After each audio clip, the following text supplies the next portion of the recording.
Appeals. This meeting is being held live and also via video conferencing in accordance with the Town Board's enactment of Local Law Number 14 of 2022, adopted on May 24th, 2022. Our next meeting and those following will be held here in person at Town Hall and will also continue to allow for remote participation. So we ask you to continually check the town's website for updates and any new information. If you wish to view tonight's live meeting only, please do not join the Zoom meeting and instead go to the town's website. With that, I'd ask that you join me for the Pledge of Allegiance. I pledge allegiance to the flag of the United States of America and to the republic for which it stands, one nation, under God, indivisible, with liberty and justice for all.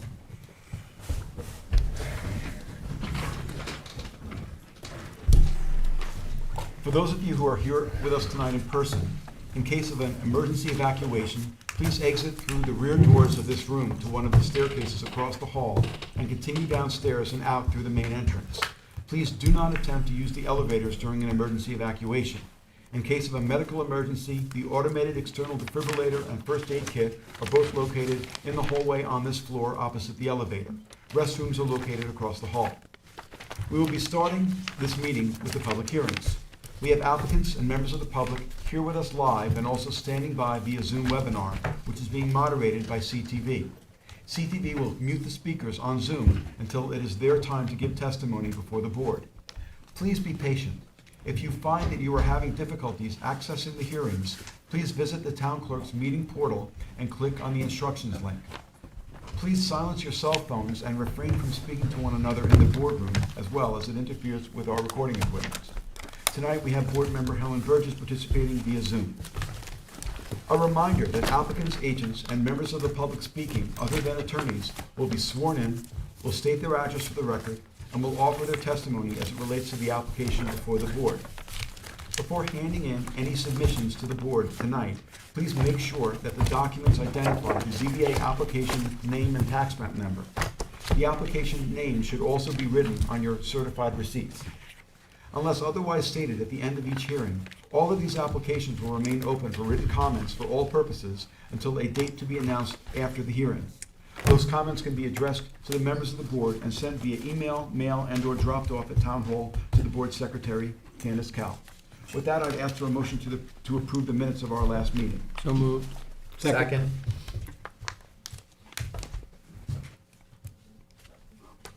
Mr. Daly. Aye. Let me see. Mr. Leonard. Aye.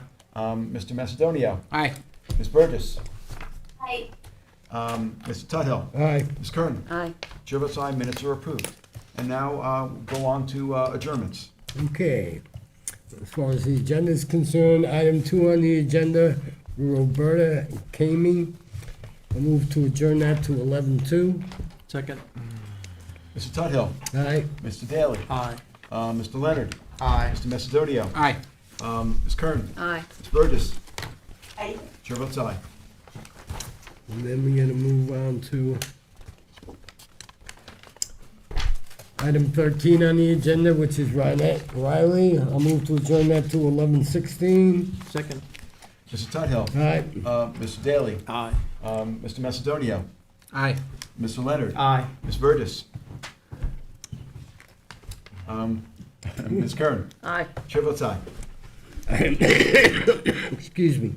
Item 13 is Stephen and Melissa Lesser. I'll move to adjourn that to 10:19. Second. Mr. Tudhill. Aye. Mr. Daly. Aye. Ms. Burgess. Mr. Macedonio. Aye. Mr. Leonard. Aye. Ms. Kern. Aye. Chair votes aye. Okay, the following decisions are going to be put off to October 19th. Michael Figioli, Inter Vios Deed and Trust. Matthew Frank, Eric J. Balfi and Tara Balfi, Aaron Appel, Alexander Vyman, and Production Holdings LLC. Second. All in favor? Aye. Any opposed? Okay, I will make a motion to reopen Miguel Vaquero. Second. Mr. Tudhill. Aye. Mr. Daly. Aye. Mr. Leonard. Aye. Ms. Burgess. Mr. Macedonio. Aye.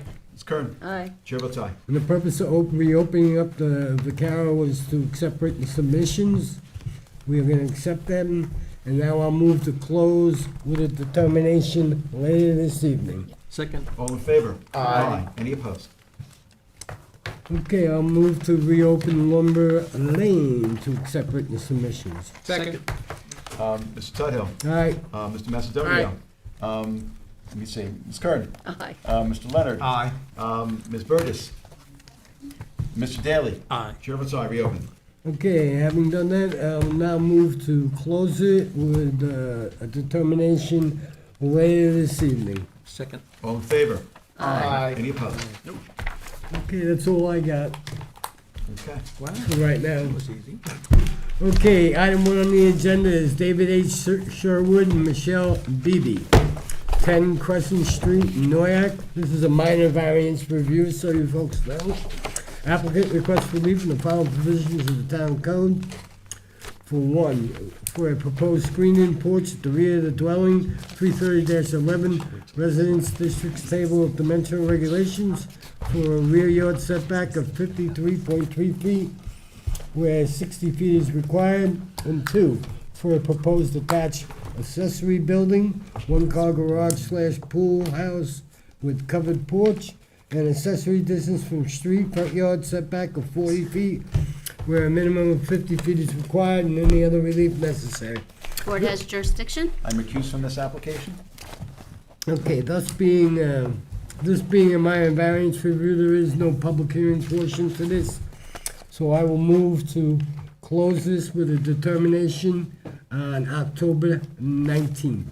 Second. Wait, leaving it open for written subs. Okay. All right, leave it open for written subs for 10:20. No, Thank- 10:18 is the decision on 10:19. 10:18, written subs. I thought it was closing. No, it's 10:20. 10:20 for written subs. This is a minor. Oh, okay, sorry, go Okay. ahead. This is a minor. Usually we do the decision tonight, but we're waiting for written subs, so let's Okay, just. so the motion's gonna say written subs on 10:18 with a determination on 10:20. 10:19. Perfect. Second. Okay, second. Thank you. Third. Okay, Mr. Tudhill, All right, Mr. Daly, Aye. Mr. Leonard, Aye. Mr. Macedonia. Aye. Ms. Burgess, Aye. chair votes aye. Okay. okay, item 3 on the agenda is Simon Halgarten and Robin Footlick, 7 Red Creek Park in Hampton Bay, Suffolk County Tax Map 900-126-3-12. Applicant requests relief from Town Code 330-84D Pyramid Law for a total encroachment in the amount of 2,959 cubic feet, 1,613 cubic feet on the north lot line and 1,346 cubic feet south lot line, for a proposed one-family dwelling on a non-conforming lot and any other relief necessary. Board has jurisdiction. Just wait 1 second, because we do have a lot of written subs. That's for Bob. There you go, Robert. Top one is the original. That one is the original. Pass the rest of this down, Bob. This one? That's the original. This is the pile. And one more original. This man. Perfect. You on the bottom? Bob's got the original. Bob's got the original Yep. on this? Anything else?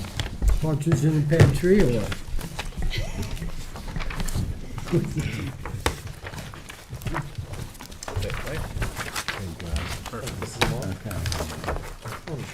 Okay. Paperwork. All right, if we're all set, see the screen, if you can state your name and address for the record, please. Daphne Vaughn, Surfside Environmental Planning, 225 Montauk Highway, Mauritius, New York. And do you swear to tell the truth, the whole truth, and nothing but the truth? I do, Okay, can you tell us about the application? sure. Just so you're aware, I've given you some site photos which best illustrate the property for you. And this pretty colored portrait here is a cut and fill plan, which will also help with part of my presentation. I've also given some neighbor letters. Okay, so, the subject property is located at 7 Red Creek Park in Hampton Bays.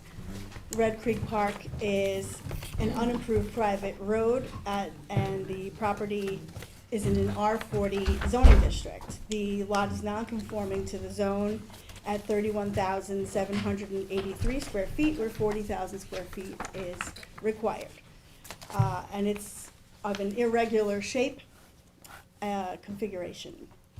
The property currently contains two pre-existing non-conforming one-story residences and associated decking, and benefits from a pre-existing certificate of occupancy, number C9521, back from 12/2/1985, for both dwellings, with two follow-up permits and associated certificates for partial demolition of the waterfront building with replacement and in addition to what stands at the site today from May and July of 1990. The property fronts on tidal waters of Red Creek Pond and is regulated by both the Town Conservation Board and New York State DEC. The proposed project is comprised of demolition of both of these existing residences and decks, and construction of a new two-story residence with an attached garage, first and second floor decking, open porches, swimming pool, spa, and a fire pit. The project has received full approval from the Town Conservation Board as proposed. We submitted a copy of that permit recently. That permit was released a couple weeks ago, September 20th of this year. Due to the wetland constraints, the entire development has been pushed back in the lot to the bottleneck of the property. As I said, it's an irregular shaped lot. It's more wide open at the waterfront where the existing structures are, and kind of comes into a bottleneck and almost like a flag lot, but it's much wider than the typical flag. So with this proposed location, the average natural grade along the street side of the property for the proposed new house is at a lower elevation than the existing two structures, as the property contains very large slope, which is part of the reason I've given you these site photos, which comes up from Red Creek Park on that side of the property. So the average natural grade at the proposed garage corners, which is the landward most part of the proposed structure, is nearly 4 feet lower than the habitable portion of the proposed residence. So due to the irregular topography, in order to construct the project, the owner is proposing to cut 1,800 cubic yards of material from the highest portion of the property and regrade over 600 cubic yards of that material to reshape the slope and use that in the septic area. So that's what this plan is to illustrate. These red and brown areas are the areas where the fill will be cut from. Most of that will be removed from the site, and about 600 cubic yards will be utilized to fill in the waterfront house that will be demolished and utilized to flatten out this sanitary area. As you can see in the site photos, there's a flat area as you come into the property, but it's kind of a roller coaster that comes up to a plateau where the existing structures sit. So they'll be cutting that plateau. That deal, that's part of the Conservation Board permit? All that Yes. Topo, okay. All of this was presented to them and approved. So these photos illustrate the changes in topography, not only on the subject property, but between the two neighboring properties. You can see that the homes on either side are significantly lower in elevation than these two homes on the subject property. So effectively, when we cut the grade from this property, will be more in keeping with the grades on those adjacent neighboring lots. So, about 1,200 cubic yards of material will be fully removed from the site. So with all of that being said, the proposed house does not need any variances for setbacks because of the proximity to wetlands. It's fully regulated, and under chapter 33083K is allowed up to 50% reduction in setbacks. So it complies with all the zoning setbacks. But the only thing we need a variance for is pyramid, and it's 84D. The total amount is 2,959 cubic feet, and the calculations that I think Art had in his denial letter are a little off. The numbers are right, but they're just miscalculated for the north side and the south Will side. you give us the correct one? I'm sorry? Will you give us the correct one? Yes. So the total is 2,959, which he had correct. And it's 944 cubic feet on the northern lot line and 2,015 cubic feet from the southern lot line. And that's with the cutting of the slope. And it's mainly due to the fact that we're taking the house from this wider portion of the property where the development is right now and pushing it back into this further setback from the wetlands to maximize wetland setbacks. The sanitary system will be all the way at the road at a complete maximized wetland setback. And this will be an upgraded septic system, which Yeah, it'll be in itself is a big improvement. Yeah, an IA septic system, and then I did not, actually, on the survey that was provided, the majority of the existing development area is going to become a naturally vegetated wetlands, non-disturbance, non-fertilization buffer, and will be vegetated with native plantings. So this will largely become plants, a whole naturally vegetated area in that existing area.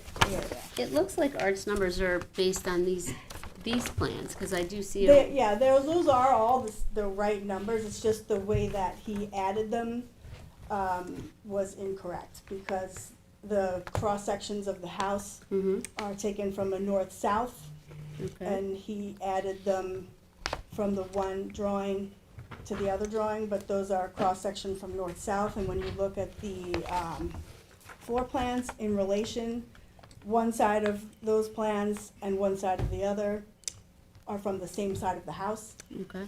versus the opposite. Okay. Has he accepted your correction, Art? Have you raised it with him?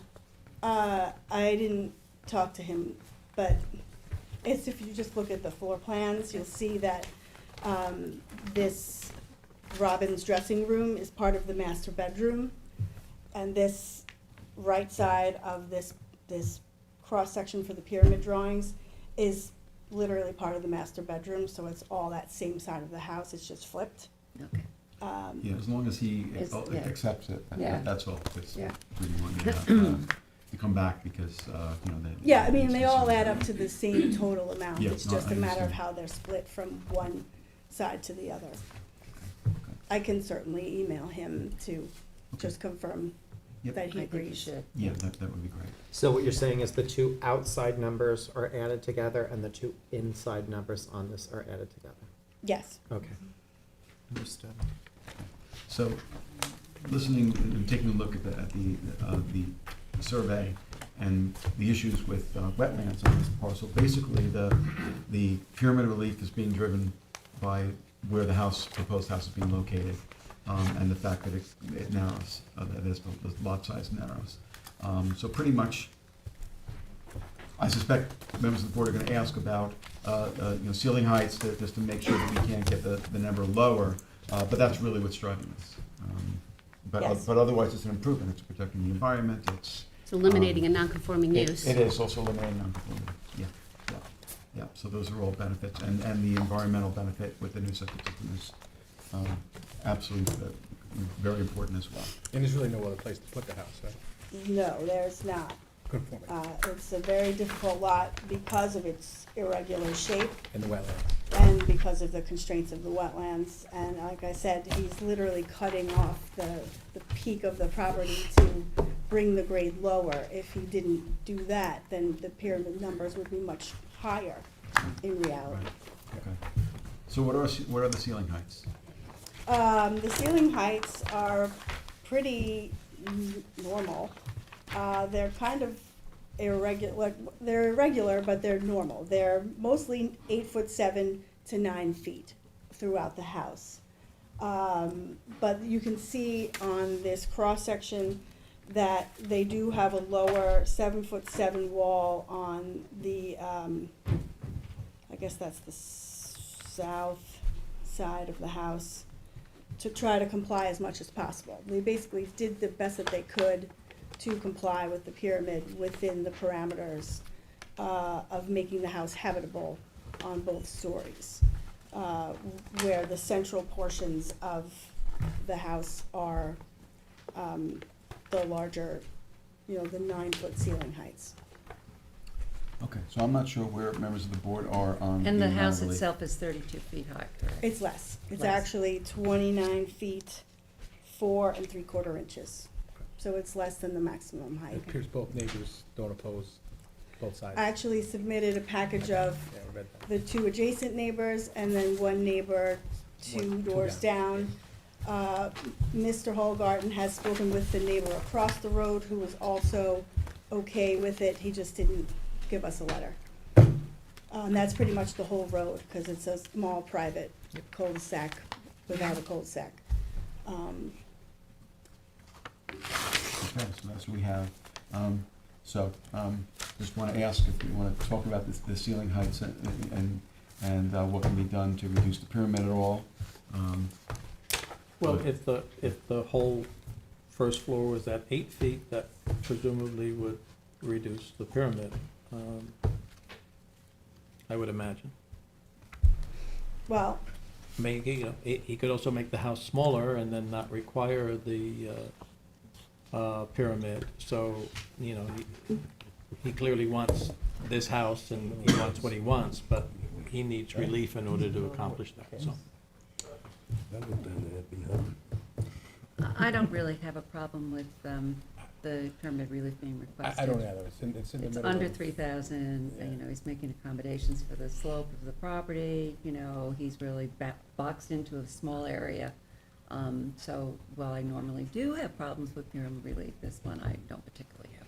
Wetland issues, it's in the middle of the woods, and it's not gonna bother anybody. Yeah. well, and like I said, it's because of the slope that you're taking the average natural grade from the closest point, and because that slope is so, Yeah, no, it's hilly, you can Large. see, yeah. the it's closer really- you get to the road, the lower the slope becomes, so your average natural grade becomes Lower. lower effectively, where if you are able to push the house back, you get a higher natural grade, so then you're taking the point from a higher place. Right, right.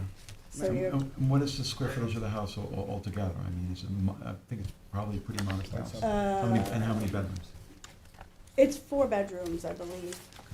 And the footprint that was approved by the conservation board, it's actually a 3,200 square foot footprint.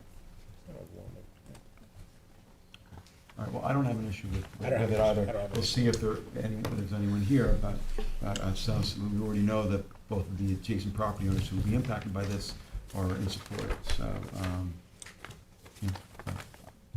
I think, I'm okay with it, and I'm not sure if anyone else wants to share their thoughts. Okay. All right, if not, then I wanted to ask if there was anyone who's here in the boardroom who would like to be heard in connection with the application of Hal Garden and Footlick for property located at 7 Red Creek Park in Hampton Bays. Is there anyone who's waiting to be heard on Zoom in connection with this application, which again, it's a property located at 7 Red Creek Park in Hampton Bays? If you're waiting to be heard on Zoom, this would be the time to let us know by raising your hand. See no hands. No hands, okay. All right, if not, Bob, it's yours. It's mine.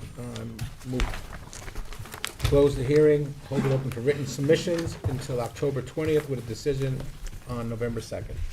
Second. Okay, Mr. Macedonia. Aye. Mr. Tudhill. Aye.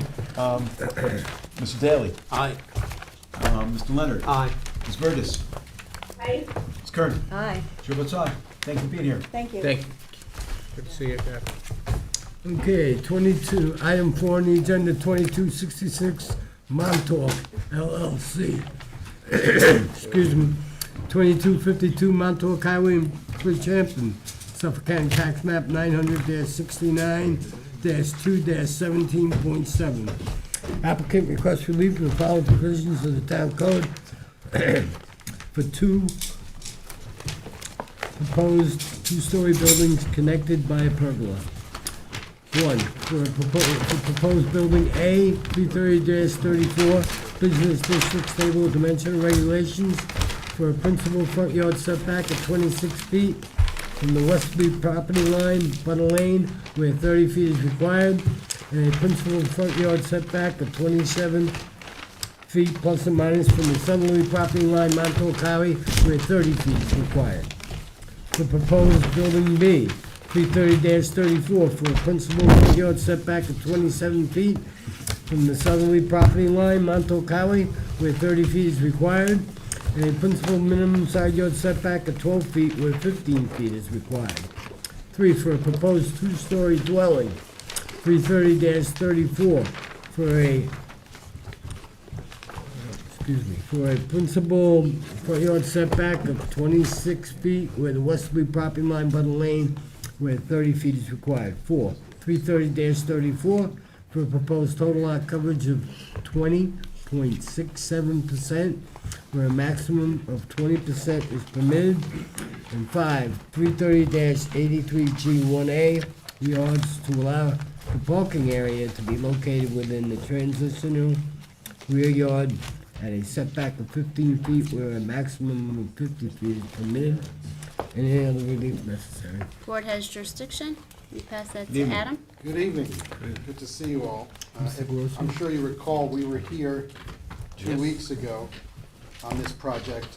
At the time, we were applying under the auspices of a modification to a previous variance. The board had some discomfort with that, and so we've applied. Now we're proceeding as a new application. But the previous variance certainly is relevant to the relief we're asking today. Now, the relief that was granted back in 2021 permitted what you see here, and that is 21 spots along the northern border within 15 feet of the boundary line, of the property line. Relief for that because, as you know, the transition yard is 50. So 21 spots entitled to that 15-foot relief. It then had relief on the side yards, and all the remainder of the relief is essentially minor variances. We're asking for relief in the front yard of 27 feet. It was the same as granted before. 30 is required.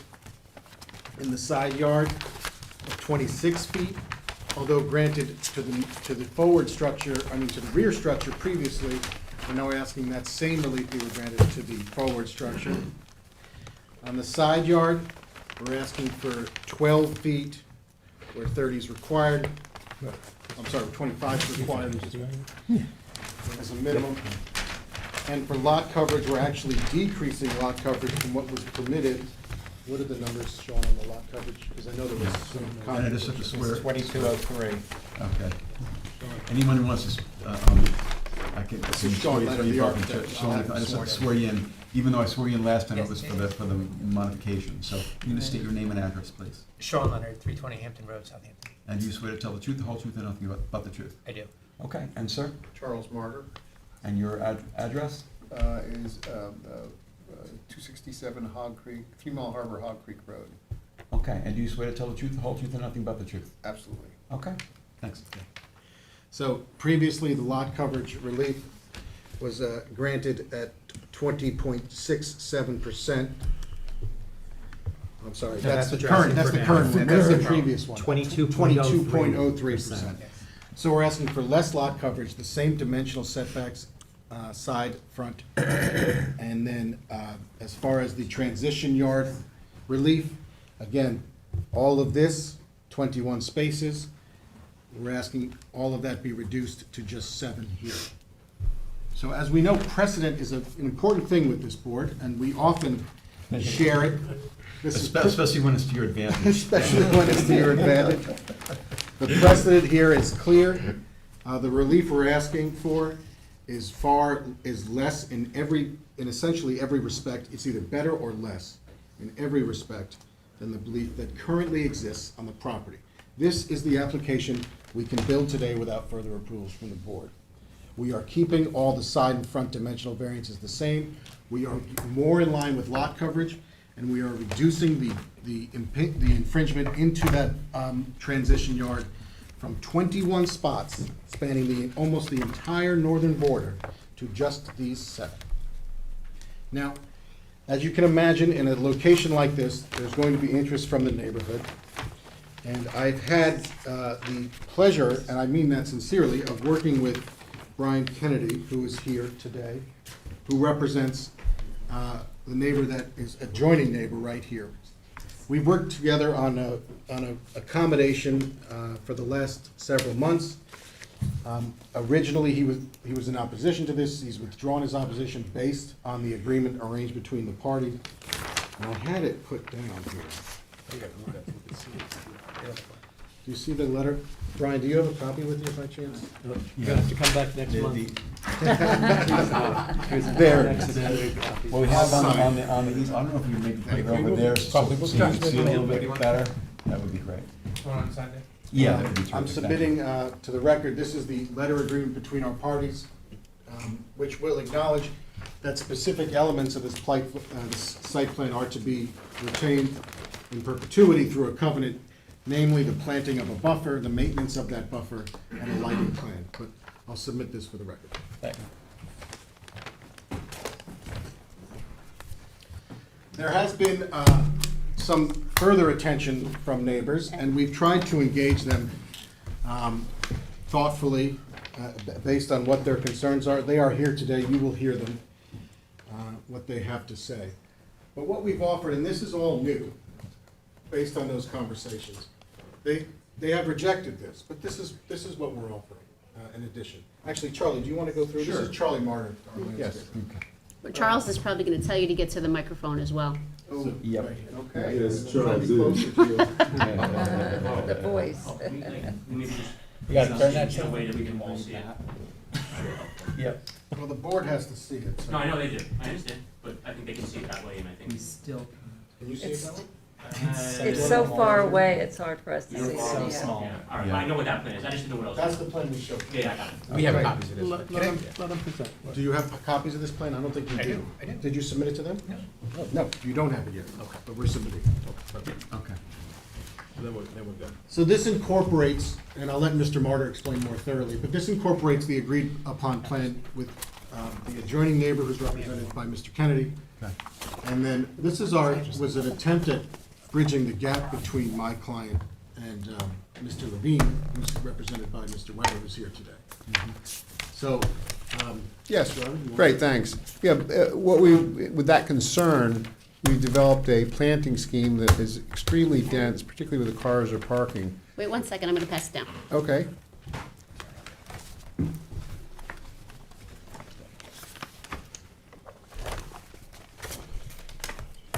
Do you have a copy, Joe? I believe so. Yeah. Oh, we need one more. You don't have to hand it. All right, we're good. Okay. To go. Okay, I'm on. Okay, great, thank you. Basically, we've been very conscious in this plan to develop intense privacy and noise submission along that north property line. Not only do we have one row of green giants where the cars are parked, we have two, not to mention a sound reduction fence, as well as an additional privet hedge on the other side. So basically, there's 4 layers of acknowledgement of peace and quiet and visual obstructions from the neighbor's point of view. And then, and otherwise, we've treated the site more like in the spirit and in the language of a residential property, not like maybe you would see coming up along Main Street in Bridgehampton, that sort of have a commercial, commercial look. So and it's also in keeping to the original landscape that we did in the first construction next door. So there's a certain acknowledgement of passerbys and the village and in that achievement. And I think it'll look great, all honesty aside. So, again, it's 4 layers of buffer that we are proposing. The hedge that's existing, that sound-reducing fencing, and then 2 layers of 8 foot to 10 foot green giants between the parking area. And again, it abuts the driveway, the flag strip driveway of the neighbor who's no longer in opposition before it gets to Mr. Levine's property. I would also note the original plan, the approved plan, the existing zoning on the property calls for the entrance to be here, closer to Mr. Levine's property. Again, 21 spots right along it. And again, this is something we can build without further approvals from this board. I just want to make that clear. Now, there's a garden here without structures, no relief necessary. In a nod to the residential nature of the neighborhood this way, we have moved the access point closer to the commercial area, away from the neighbors. So again, that's an impact that's been reduced by this revised plan. This is an incredibly massive impact that is reduced by this revised plan. And then none of the buffering that's before you today was included in this plan. Well, I shouldn't say none, but the extent of the buffering of the planting that you're seeing today was not, nowhere near it was required with this variance. So we've been very conscious of the concerns of the neighbors that have been expressed to us. We've tried to work with them as best we can. We've offered concessions where we can. And, frankly, considering what could easily be on this property, this is a far greater plan, far more in tune and respectful of the character of the neighborhood. What are the proposed uses of the buildings? It's a single-family residence right here, just as it was in the previous plan, and these are 2 retail. The reason we are here essentially is because that previous, besides the reconfiguring some of the setbacks here, again, no greater than what was approved, this was originally a wet-use restaurant, and now it's 2 retail uses. Retail office. Retail office uses. Yes. No wet use. No wet use. And this application, compared with the variance granted, does not increase the relief at all? It only decreases the relief. That's what I thought. Yes. That's what I thought. Okay. And substantially, I would say. Yeah. Okay, it's a lot of information, but any questions, members of the board? Anthony? I believe this is going before the planning board next planning board meeting. I think it's on the agenda for secret.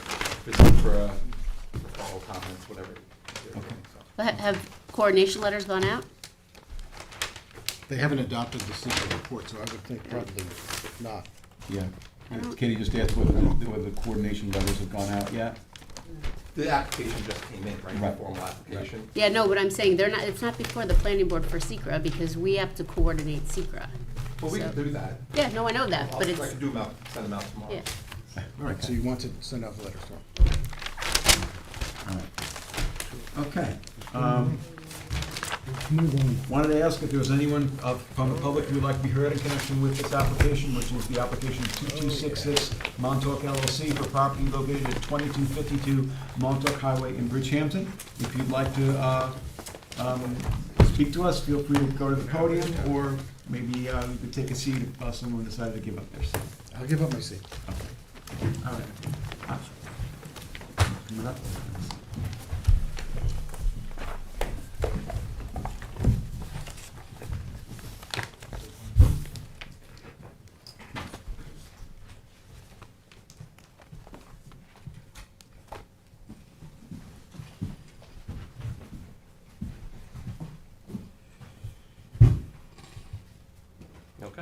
Yep, whenever you're ready. Great, thank you.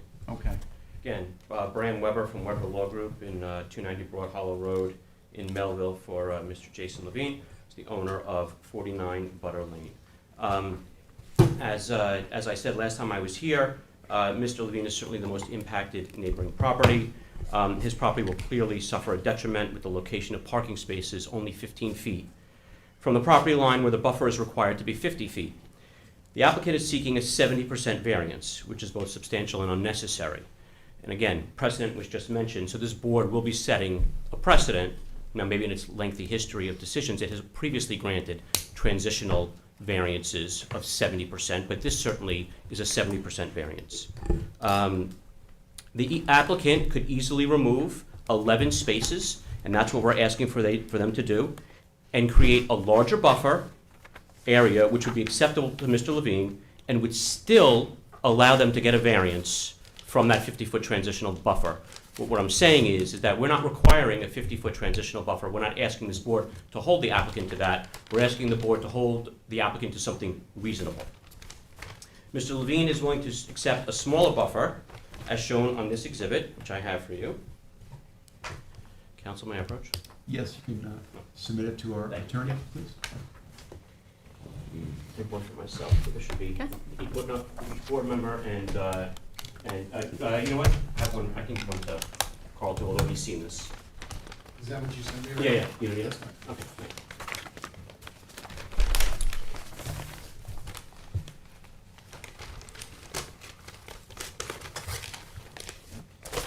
So this is an alternative plan? Correct, so Okay. it's very simple, it's our crude, attempt at taking the existing plan and playing around with Adobe PDF. But as you can see on it, what we're looking to do is seek the removal of the 7 most northerly spaces as well as the 4 most westerly spaces, and that dotted line would be the proposed buffer. And does it relocate those spaces somewhere else, or does it ask for a parking variance? It doesn't relocate those spaces, and I'll get to that in a Okay. moment, Counsel. So Mr. Levine is willing to accept a smaller buffer, as shown as Exhibit 1, as I said, which ranges roughly from 33 to 40 feet. So at 33 feet, that variance is still about a 33% variance, which is still a significant variance, but combined with an appropriate fence and dense landscaping, provides Mr. Levine with significantly more protection for his property. So again, the project, as proposed, seeks a 70% variance without any study or substantive evaluation of the impacts to Mr. Levine's property, which again would be directly impacted, and as I mentioned when I was here last time, through no fault of the applicant certainly, courtesy aside, which could have been considered, but there was no requirement that Mr. Levine receive notice of those hearings in 2021 at which you granted previous relief. He didn't receive notice of that. He has the paper, the flag lot driveway in between his property and the abutting property, so he didn't receive notice because he's not a directly abutting property. I just want to correct one thing as well. The variances requested are actually greater, not in size of variance, but number of variance. For example, previously there was 1 building along Montauk Highway which needed a setback variance. Now there are 2.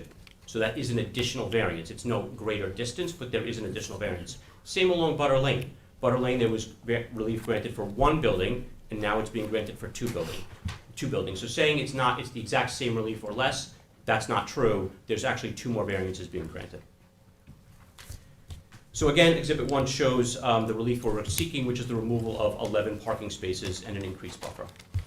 And again, to Council's point, this proposal doesn't need 36 parking spaces. So for a 6,000 square feet of retail and a supposed single-family residence, you have to think about it. 36 parking spaces for a house and 6,000 square feet of retail. I put a FOIL request in for the full application, which I haven't received yet, to see if there's a parking study justifying 36 parking spaces and the paving and infrastructure to support all that parking for 6,000 square feet of retail and a single-family residence. So just on the FOIL part, my office did put in a FOIL request on the 27th of September for all documents related to this application. Mr. Benincasa had provided me with a copy of the application, I believe sent it to my office on the 25th, the day I wasn't in the office, a couple of weeks after he had filed it. We have not received any documents, but I don't believe it's the complete application. We haven't received any documents related to the FOIL request yet. We're being told by the FOIL officer that we won't receive documents until November 2nd. And I'm specifically looking for the EAF that was supposed to be filed with the application, and any studies or analysis or data on any of the impacts from the development. But the plan does say that they need that many spaces. It says total spaces That's the zoning required. requirement as far as I know. That is absolutely correct, based on a single-family residence. So Well- if I may, exhibit number 2. Okay.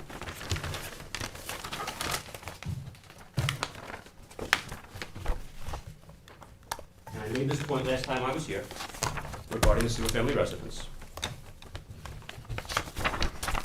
These are the current proposed floor plans, which counsel for the applicant was gracious enough to provide me with. I want you to look at them for a minute. There's 2 pages, a first floor and a second floor. So those are the floor plans for the dwelling? Correct.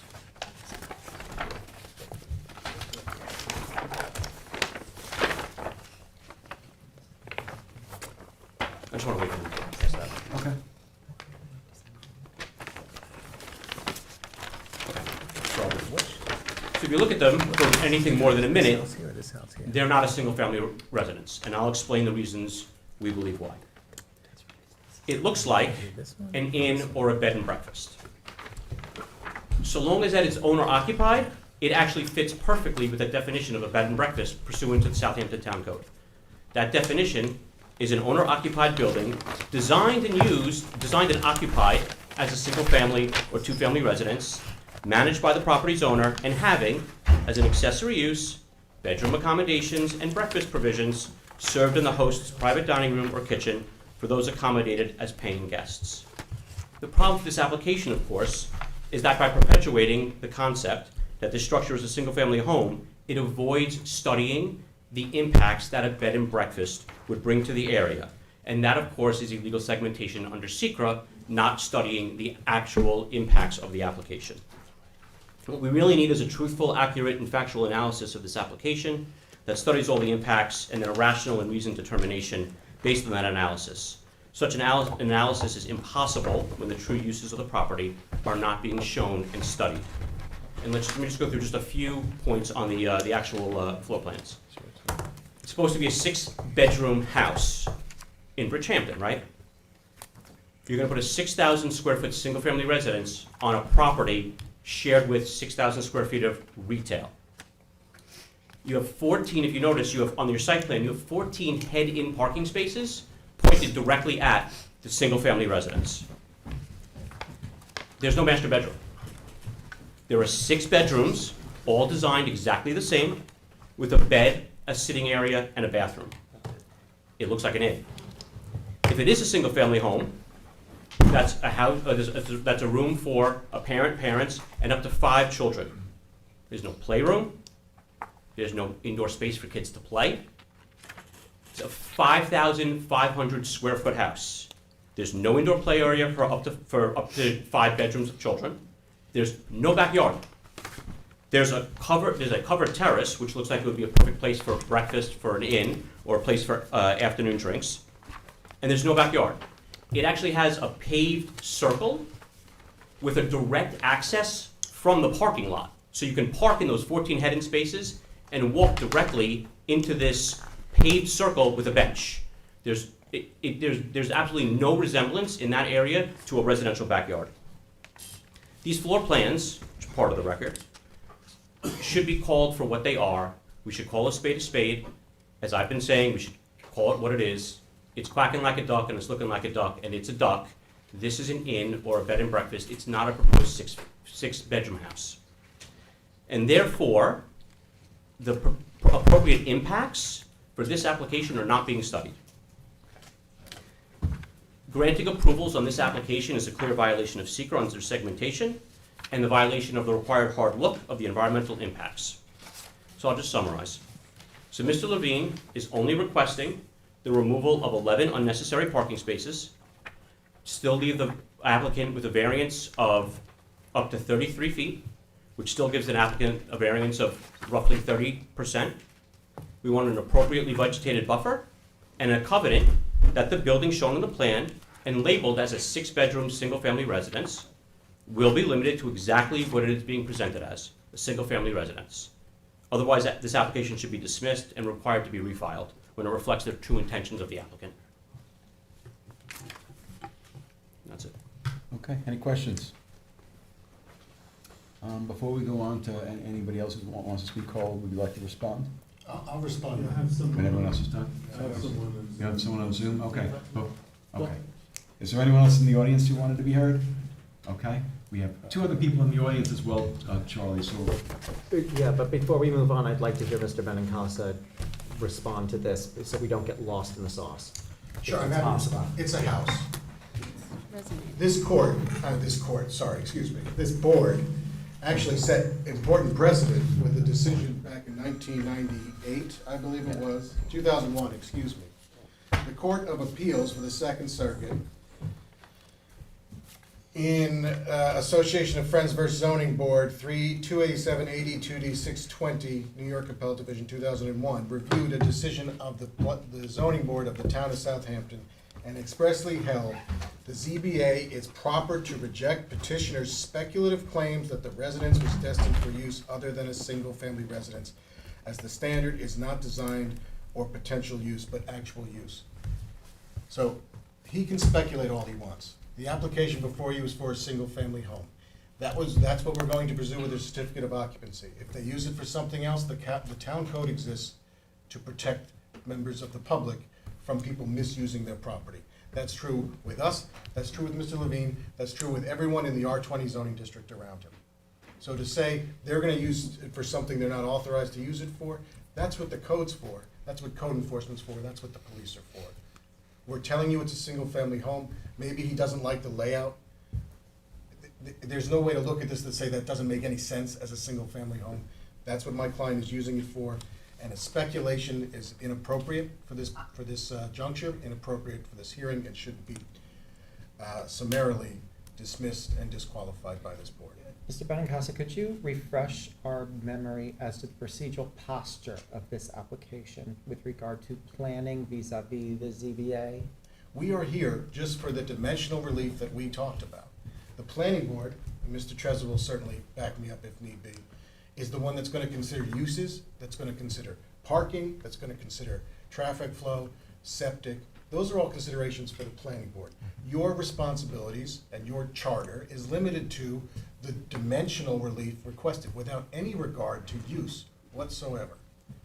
And again, the dimensional relief is the same as far as the amount of relief requested, the actual linear feet, or less than was previously approved on this very site by this very board. Parking requirements are set by code. They meet the minimum parking requirements. So I don't know where it's understood that we can have less parking. We need a parking variance. And the last thing this board wants to do is grant parking variances in Bridgehampton. So. Well, let me just add, certainly, we're not gonna just eliminate parking that was already approved previously, based on uses, without the planning board chiming in. I mean, we just don't allow that to happen. So- To get rid of 7 or whatever spaces, I'm not sure that's a good idea.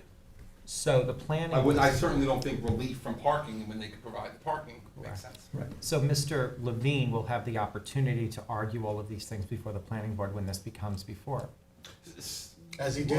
As he did before. They will have the opportunity to speak to the planning board. I mean, at that point, saying if we think the parking should be eliminated, I mean. But the language of the attorney for Mr. Levine seems to be going in the direction of an Article 78 if we act, if we approve what's being proposed. And I'm sorry, Mr. Chairman, I'm sorry, but it is unfortunate because all we're asking for is, if this is a single-family home, covenant it's a single-family home, and remove some parking spaces to give us more of a buffer, so you're not granting a 70% variance. That's all we're asking for. Just covenant that you're gonna do what you're gonna do, Yeah. say, and reduce parking. Yeah. But So is the the parking's a problem. Isn't the parking related to the 2 retail uses? I mean, That's the- the whole most of on-site. the parking No, I know, but spaces. the It's 1 single-family per dwelling only requires a certain amount of spaces. That's It's exactly right. the Right. It's a bulk of the 6-bedroom, parking. So you have to do. Right, but the bulk of the parking is for the retail. And my covenant against any other lawful use of the property. Why should Yeah. why should my client be precluded from pursuing a lawful use of the property? My client, let's not forget, runs a very successful restaurant and inn next door. It is well-run, it is respectful, it is celebrated in the community, she is not a blight on the community, she is not a ne'er-do-well, she's not constantly being summoned or violated, she is responsible and contributing member of the community. So to say that that her intention is to pull a fast one on this board is frankly offensive. I have a question for you. What, if any, vegetated buffer is there on the other side of the gravel driveway, Mr. Levine's side of the driveway? There's only, so he doesn't control that land, so there's only a. On his property, on the other side of that gravel driveway? On the other side of the gravel drive, there isn't anything. Yeah, there isn't anything. It's open, it's an open side yard, or front yard, Yeah. side yard. Okay. Side Well, yard. and I'm trying to figure Yeah, we have to keep moving, because we also Yeah, have to do, yeah, you have to do absolutely. secret on this still. So that's fine, and I know we have other speakers, I just wanna say, this board will be making a mistake when, and this is clear as day, that when when an applicant comes in, and because you only need a permit to do a bed and breakfast, when you go to do a bed and breakfast, the appropriate impacts will not have been studied, and this board will have allowed a violation of But secret. that's not true, they need special exception, it's a No, special for exception use. bed and breakfast, it's not even permitted in the HO, they need a use variance. But a special exception, a bed and breakfast, that's not true. Bed and- No, boarding is permitted by special exception. It's actually permitted without special exception in the rest of R20, which is the remainder of the community, but in HO, it's by special exception. Okay, and you're welcome to Yes, submit anything sorry. you'd like in terms of the case law and what's in the code as to how that would work. But we have an applicant who's making a representation as to what's gonna be, that's gonna be a residence and not a bed and breakfast. That can be questioned, but, we have to take the applicant at the applicant's word. I mean, you And the mentioned hearing's a not gonna be covenant. closed, because we have to coordinate secret, we have to do lead agency, I mean, I'm not saying this is gonna go on forever, but we need 30 days to do lead agency resolution Right. anyway, so. Okay, all right, so I know there are some other folks who want to speak. I'd like to do the people who are in the boardroom before we do the folks on Zoom. Linda, would you like to say a few words? I'll keep it short. Okay. My name is Linda Riley, 235 Hampton Road, Southampton, and I am here on behalf of two property owners across the street. They're residential property owners at 32 and 42 Butter Lane. They are directly across the street from the residents. I just want to say something that's germane to secret, I think, at this point, and that is that it's one lot. It's treated as one lot. We keep referring to a portion of the lot as residential, but it is subject to secret. We have 6,000 square feet of retail uses going on. The improvements on the lot, and certainly the transitional yard, are all relevant to the fact that it is subject to site plan. It is not a type 2 action. It is, and you are coordinating review. Yeah, we're doing secret. So, right. So here's my point. My point briefly is that the 50-foot transitional yard should go all along the backyard, all along the northerly property line, and would provide some buffer for my clients who are directly across the street, both of them facing actually the rear yard here. And if it's not a single-family home, it shouldn't be any imposition to continue that buffer. They've already taken the property out of it. And that's my main point. I know you're not gonna close the hearing until secret is coordinated, but, That's your concern, and I'm sure Mr. Benincasa would be happy to have a conversation with you about what can be done to accommodate your client's Can I concerns. just get a clarification? Did you say along the northern border or the western border? the northern border. Just continue, Well, you'd like to continue it down on the western? on the western as well, or just on the north? Just that? 50 feet Okay. down is what's required for a buffer between a residential use and a commercial use. And there is a commercial use on this property. It's one lot. Okay, all right. But, Thank you. wait, but where you your pointed, clients there's a are buffer. across Butter Lane? Yeah, they're across, They're right there. Right. yeah. Yeah. So how does the 50-foot buffer on the north side change anything? That's what I'm Well, if there's a confused about. landscape buffer here, it'll go a long way to, Getting that? with the headlights. back Lenny, we that just way. need to get you onto the microphone, I'm sorry.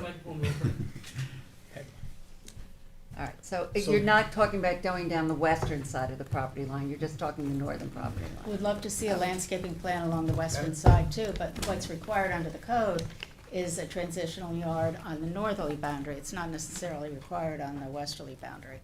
But having landscaping in there, particularly dense vegetation or natural vegetation, would cut down on the glare from the headlights going across the yard into my client's properties, et cetera. I just want to clarify that a buffer per code is not the planting of a screening, it's the lack of structures. And there are no structures in that area, so we're respecting the 50-foot buffer there. But the planning board can certainly look for a landscape You said the plan. magic word, the planning board. Right, but, Yeah. but if they're given a variance here that allows for literally no buffer between the purported residential use and the northerly property line, there's all kinds of things that can happen back But there. we're not asking for that. That's not the relief. You are asking for a transitional yard. And there is there's a screening requirement in the code. I'm sorry. I know, I understand, that. We you have can't say to there's have- not. We have to have you to a microphone, we have a Also. recording system here. Whoops. I didn't do it on purpose. She did it. Oh, yeah. Uh-huh. No worries, we'll fix it. Sean Sorry. to the rescue. Got it. The code requires 50 feet on a transitional yard between a lot that's used for a commercial purpose and a residentially used. Okay. That's, Okay. and, All right. and Yeah. it's not, it shouldn't be a compelling argument, frankly, that this is actually gonna be used, if it is, for a single-family residence. It is still subject to SECRA and still subject to the code requirements. Okay. All right, thank you. All right, so anyone else who's in the boardroom who would like to be heard in connection with this application? If not, is there anyone who's waiting to be heard on Zoom in connection with this application, which is again for our property located at 2252 Montauk Highway in Bridgehampton? If you were waiting to be heard on Zoom, this would be the time to let us know by raising your hand. So if there was at least one person. There's someone up there. There is someone up there. Okay. Hand raised. There. There's a guy in the upper right. I see that. Hello, we can sort of see you. Charlie? Okay. Give us a minute.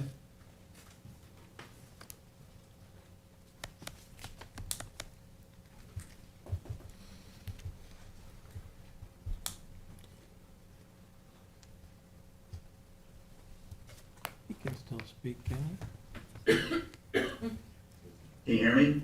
Yep. We can hear you, but we can only barely see you. Give us just another minute. he? Sure. I can listen to a tiny man. There we go. Okay, so unless you're an attorney, I just have to swear you in. You can state your name and address for the record, please. Jefferson Murphy, Sag Harbor, New York. And do you swear to tell the truth, the whole truth, and nothing but the truth? I do. Okay, Jeff, you can give us your comments. Good evening, everybody. Jefferson Murphy, Sag Harbor. I represent property owners on the other side of Butter Lane. Catherine and Peggy McCoy, who own the corner property with Butter Lane and Montauk Highway. That's 2,228 Montauk Highway, known as Butter Lane Corner. And I also represent the property where you see the bus company that's owned by Albert McCoy. So I represent both of those property owners. They're not opposed to the application per se, but they do have several issues and questions about the proposed project design and layout that could affect the variance requests. First of all, when they got the hearing notice for your first meeting in September, they got a copy of the application material, but there were no building elevations. And I did speak with Sean Leonard at that time, and he said that that had not been finalized. So at this point, we still have not seen the building architecture. The second one is a point of confusion on my part. When I spoke with the applicant and staff back in September. It was my understanding that the two closest buildings to Montauk Highway were going to be for office use.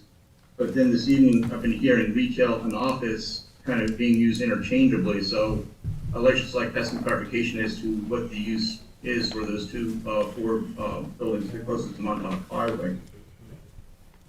And the third issue of concern is there was a prior site plan and ZBA application on the property, and my clients had no objections at all to that project in terms of design and layout. This project has substantially changed. Most notably that the curb cut along Butter Lane has been moved significantly closer to the intersection of Montauk Highway. In the summertime, I can tell you from firsthand experience that intersection is severely impaired. There's a large queuing of traffic waiting to make a left-hand turn or go straight south across Montauk Highway. And now you are adversely affecting both of my client's property with that relocation of that curb cut. One of the things that we're going to be requesting is that there be an independent traffic evaluation, not a full traffic impact study necessarily, but a traffic study be prepared that focuses on the queuing and timing of that intersection and the proposed curb cut location as it affects all three properties. This is important because it's not only going to be the traffic coming from this project. It is my understanding that there's going to be a cross access to the properties to the east with Fishes and Lowe's, so all of that traffic will be traversing across this property to get access to Butter Lane as well. So that's a significant amount of additional traffic, very close exiting onto Butter Lane, very close proximity to the traffic light on Montauk Highway. This is an unsolicited action, it's not type 2. There is going to be, I understand, coordinated secret review, that's great. I understand that there's going to be a planning board referral report prepared, hopefully at the next week's planning board meeting. And those are my only issues and comments. But I'd just like to get clarification on the use of the two buildings up front.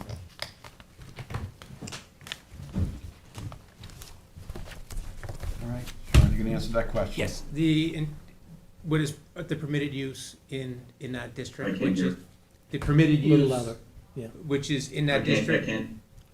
Okay, our system isn't working perfectly. Why don't you just go to the mic? There's one up There's a there. mic right here, sir. The uses will be permitted, is what Sean's saying. So is it going to be retail or office? Because it is zone hamlet office.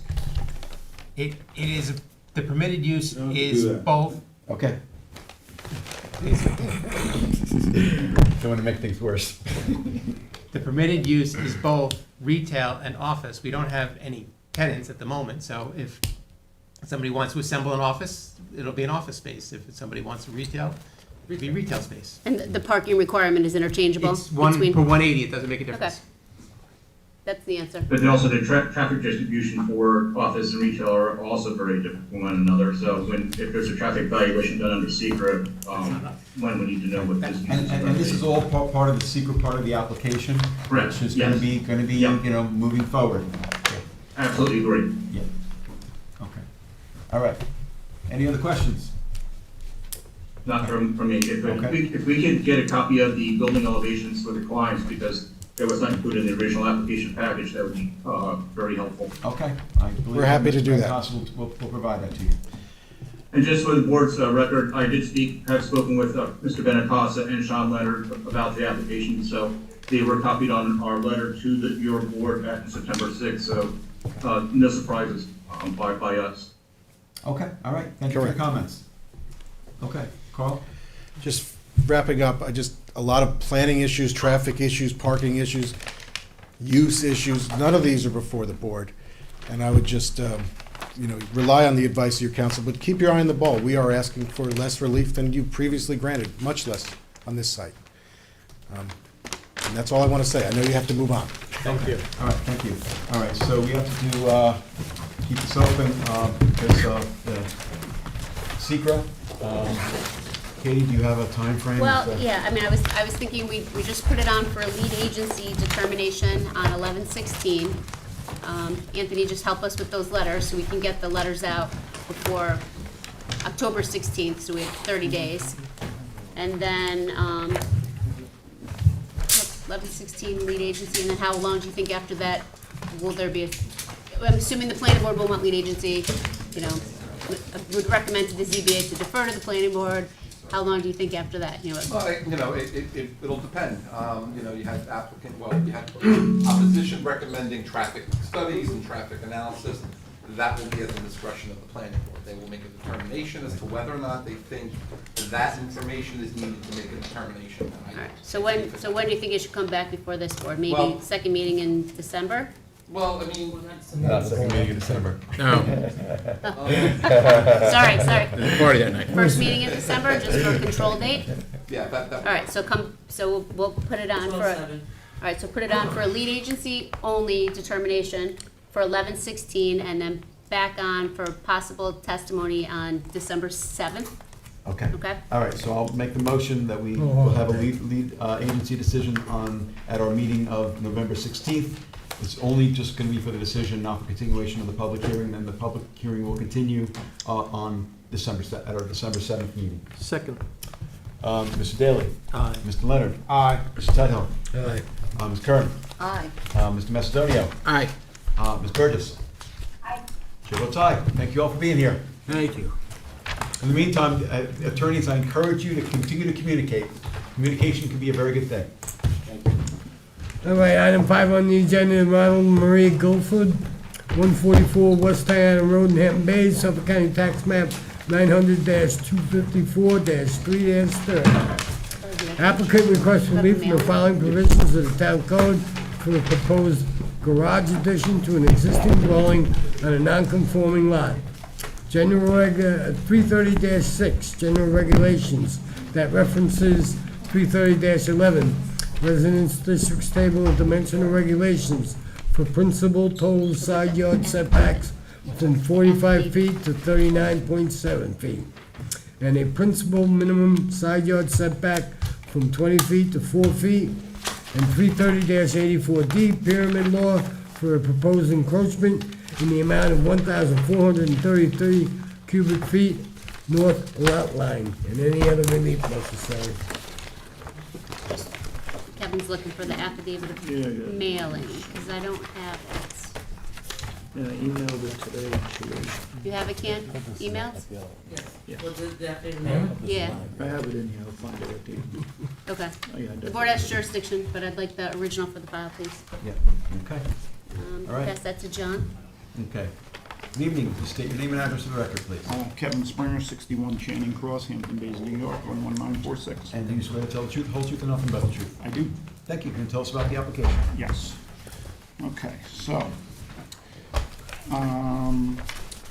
as you can see, we have a non-conforming lot here. And the house, which was built in 1968, actually was built under a C-Res 15 at the time, so we started off originally with a 17.5-foot side yard. The house itself is actually shifted towards the north, which is complicating things a little bit. The previous owner, now this house at one point was a one-family dwelling with a one-car garage, but the previous owner took the garage and converted it to living space. So now we have some new owners. Actually, they're not new, they've owned it for about 10 years. They are getting older in the years and they want to retire out here, but they have no garage. And if you can see that in the plans that I have given you, the point of putting the garage over there is because that will enter into the mudroom/kitchen area, because the other end of the house is completely with all the bedrooms, so you can't, the idea is to be able to get in and out of the garage directly into the house, which would save a lot of problems. I know that it's a tight spot. I have not I've received all the cards back. I have not received any feedback, though. The house that would be most affected is, and we do have a buffer now, but the house that, if you look on the survey, let me just grab my survey here.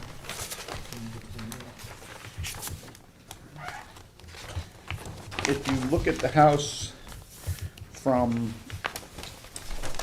West Tiana, and then you have Oakwood Road, so that would be over in here.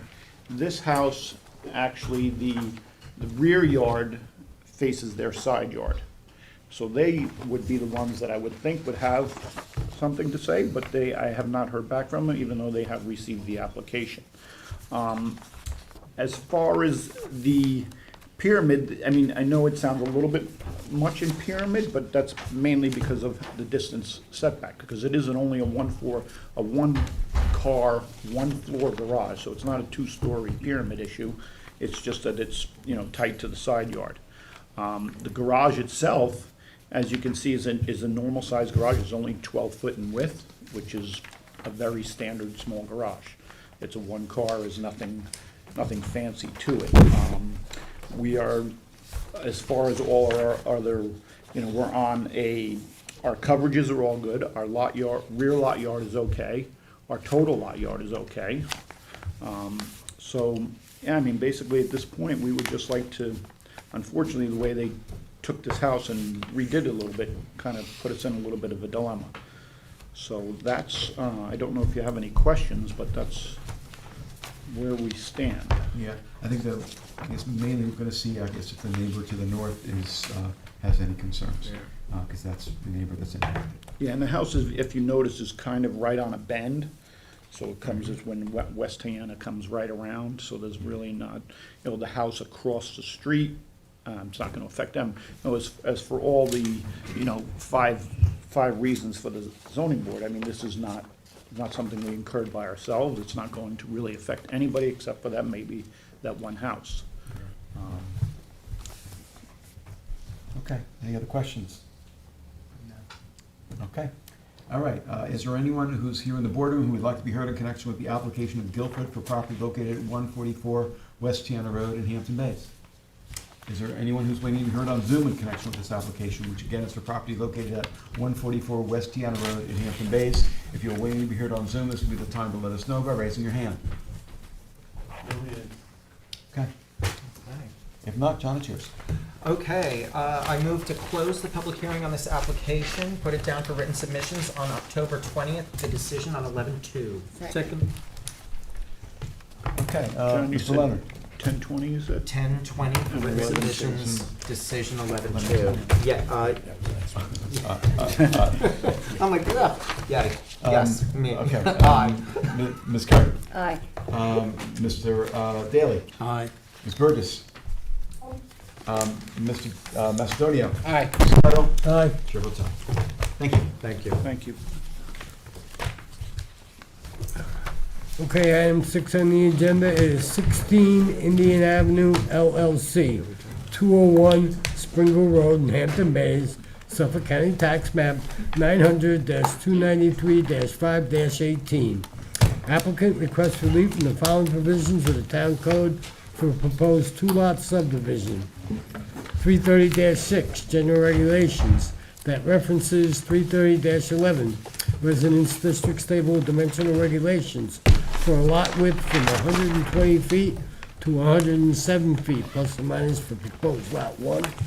And 330-82, lot width for road frontage from 40 feet to 33.79 feet for proposed lot 2, and any other relief necessary.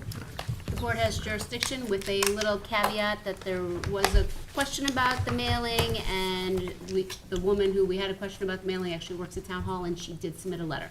So the board has jurisdiction. Okay. All right, good evening. Good evening, board members. Wayne Bruin, O'Shea, Marcinson and Bruin on behalf of 16 Indian Avenue LLC. Just to address the notice issue as your counsel did. First of all, the proposed application involves a subdivision. We're asking for certain variances here to enable the planning board to approve a subdivision. So the planning board recently held a pre-application hearing in July and adopted their pre-application report, which I don't know if you received a copy, but I'll distribute a copy for your records. During that hearing, of course, we had to notice all the neighbors. We noticed all our neighbors, and in particular, the neighbor to our west, in this location at 179H Springville Road. And the post office delivered our notice at that time and received the green card back. This time, unfortunately, we made the same mistake. We had only said 179 Springville Road without the H. Same time the first time they delivered. The second time, the post office refused to deliver due to a faulty address. So it sort of depends on your mail when you get it to the post office. Nonetheless, when your staff basically advised us of this, we did reach out to the neighbor and found out she works in the assessor's office. But nonetheless, we made sure she got a copy of the application. And my understanding is today, and I got a copy from the file, that she sent in a letter acknowledging that she did receive notice. The letter also says, I have no objections to the request of relief to enable the subdivision of the property into 2 lots, provided there will be no access driveway located in the side yard adjoining my property. And she understands there's an existing driveway circling the house on lot 1, and that may remain, and the access to lot 2 will be via driveway leading from Coolidge Road. Which one is hers on the So, survey? I was just going to explain that. So the subject property is a 1.167 acre parcel, 50,862 square feet. We're in the R20 zone. We're on the northerly side of Springville Road. We're known as 201 Springville Road. The neighbor that is up in the northwest corner. Her property fronts on Springville Road as it It's comes crazy. comes around. Springville Road comes and then goes around, yeah, it's really confusing. So it's the one now or formerly land of Seacrest Manor? Yeah. No, it's actually this one. I'm sorry. Yeah, they're not marked on our, It's this one. on the submissions. They should be highlighted, I think, Wayne. In any case, the request here is for 2 variances. One, which I'm not sure is necessary, but we asked for it anyway. But the 2 variances are to enable the planning board to approve this subdivision into 2 lots. Lot 1 fronts on Springville Road. It's improved with an existing single-family dwelling. The frontage at the existing dwelling is only 106 feet, I believe. And so, 107 feet, actually. And out of precaution, we asked for a lot frontage or lot width request, even though that's an existing situation. And really, the lot we're creating in the back has 120 feet of lot width, which conforms to the R20. The front lot is 29,000, the rear lot is 21,000. The rear lot fronts on Coolidge Road, which is a town road, 50-foot right-of-way. We have 33.79 feet of frontage on Coolidge Road, and the adjoining property to the east has the balance. So we're asking for the lot frontage variance of 6.72 feet, I believe it is, or actually 12. Let me see, where's this say? 6.72 feet for that road frontage to enable the planning board. Now, this property, some board members may be familiar. This property was before your board for the exact same relief to create these 2 lots back in 2003. This is part of the Freddie family compound. They had the property to the west, to the east, which is improved with 2 dwellings and a garage apartment, and this property improved with 1 dwelling. They were single and separate, but they had come to the zoning board and the planning board to combine the properties and re-subdivide them into 4 lots.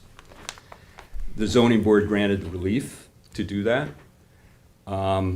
However, there was concerns about the density of the easterly lot having 2 dwellings already and a garage apartment, and so the relief was for 3 lots, the lot on the west and these 2 lots. The applicants didn't proceed. They actually, since 2003 in that variance, went back and forth and renewed their planning board pre-apps up through 2017, actually 2019. And then I think I don't know, I asked my client if he realized why they decided not to proceed with the family compound, and they sold this lot to my client. And he's now proceeding to subdivide it in the same fashion as this board had previously looked at. So there is some precedent to this. We provided copies of your decision back then. This is solely this lot. We also provided you with some other precedent, and in particular, this is the tax map highlighted this parcel. There was a two-lot division, which this board granted both area variances to 15,000 square feet as well as lot width for the McGovern property, and we provided you with a copy of that with the filed map. That was just to the east of these properties.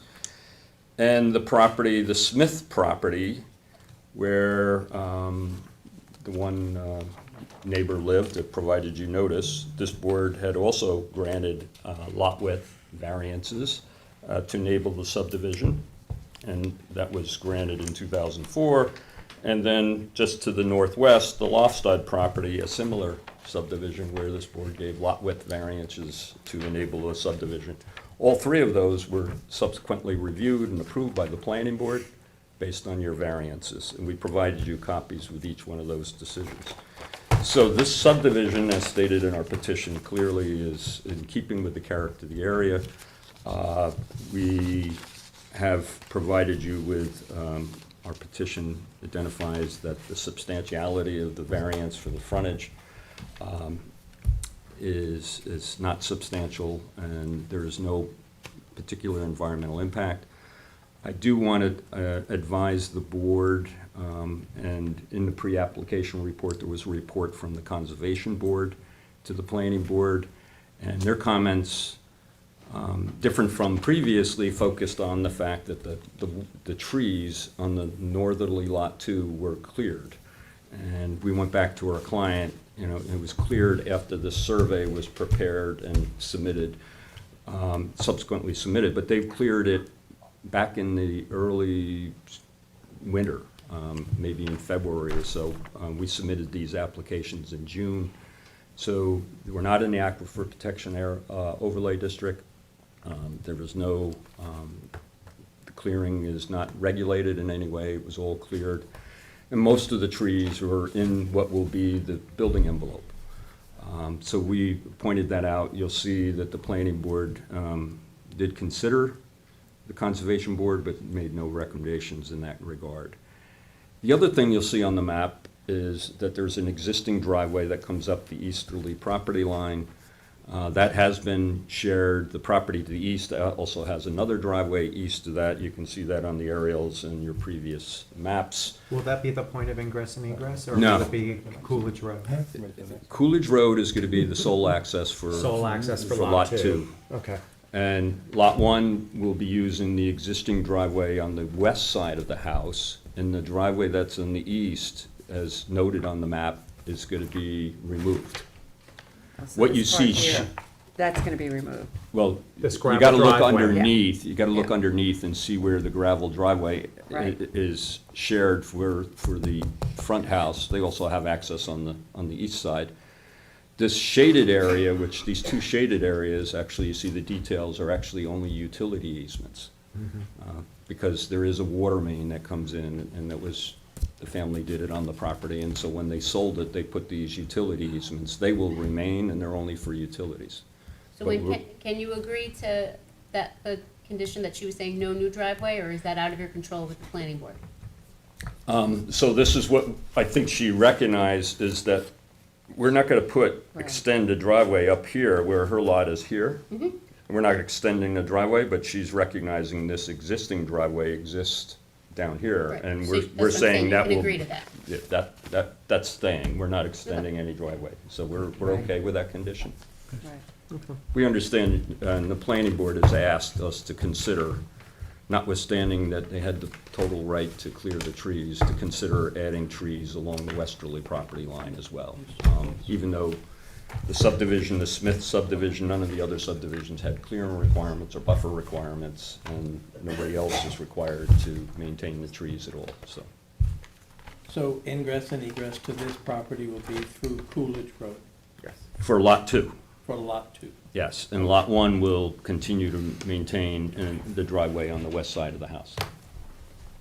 May I say something, Adam? Yes, of course. Wayne, I'm very distressed that you said that the Conservation Board made no recommendation on the letter that I'm looking at. No, I didn't say that, dated yeah. 5/12. No, Helen, the planning board acts as the conservation board, but the conservation board did make recommendations to the planning board. Yeah. Yeah, Yeah, to the planning board. and I acknowledge that, Helen. They did make recommendations, but the planning board in their pre-app report actually considered them and not making any recommendations for revegetation or otherwise because there's no legal basis for it. Anthony, could you talk about that issue? I will concur with Wayne. The applicant didn't require any approvals to clear any vegetation. There's no clearing restrictions required under the code because it's not aquifer. And the planning board in their report didn't raise any significant issues pertaining to it. So it's not a major issue. If it were aquifer, we would be imposing clearing restrictions and revegetation. But in this case, they took the trees down before application came in. Doesn't require any approvals, so planning didn't raise any issues with it. And I will tell you, Helen, we had a healthy discussion at the planning board when they were adopting. They did consider this over 2 meetings, and in the end, I agree with what Anthony said, and it's stated so in the report. They did consider all those recommendations, but in the end, they saw no legal basis to require what the Conservation Board was suggesting. Nonetheless, and it didn't make it in the report, they asked our client to consider replanting trees along the westerly property line. And our client, I've talked to them, and he's willing to consider that, so. Okay. And how many trees is he willing to, I have not gotten that deep with him on that yet. as you know, he removed 40 to 50 large native trees. 40 to 50, not 2 or 3, 40 to 50. Yeah, I have pictures here if the board wants to see what were the trees. I remember that property when the trees were there, and a house could have been built with leaving some trees. But no, he had to take all the trees. Okay, so Wayne, if your client is willing to, do some replanting, I guess we would need to know exactly what replanting would be taking place. Okay. So we can incorporate it into our decision. So I think I can ask him to put together a plan and submit that in writing to you. Okay. Do we also have the lot width? It says, like plus or minus 107. Right. The notes say we Yeah. need the lot width. I can have the surveyor Yeah, it's not dimension on the that survey. exactly, and Yeah, that's it's the not on the lot survey. width at the existing frontage of the house that exists. It So is. I'm not sure I So need this that is what- variance, but we'll give you that number anyway. Don't Yeah. you measure lot width, at the, If you didn't have an Midpoint, existing yeah. house, Yeah. it would be at whatever The it would frontage. normally be in the back, further back, but since you have the existing house, they have a Yeah. right, that's the actual lot width, so. Okay, okay. okay. All right. Yeah, so if that can be added in, that would be great. And in creating the subdivision, you have enough frontage on the lot 2? Well, lot 2, that's the variance we're asking for, because normally you need 40 feet of frontage. No, I For the- understand that, Okay. but, Yeah. right. But it has enough lot width. Yeah, that's 120 feet. That meets lot width and area. Right. Okay. Is that the 126.99? No, Oh. that's the lot width. When can we have a copy of the planning board report? You said you had it. I don't think we have it yet. Yeah. Can you grab that? Whoops. Thank you. Okay. Meantime, any other questions? Is there- Adam, Yes. is there a possibility that we can, this application open to see this vegetation plan? Susan. Helen, it's yours, Helen. Go ahead, in the microphone. I would like to do that. Okay. That would be important to me.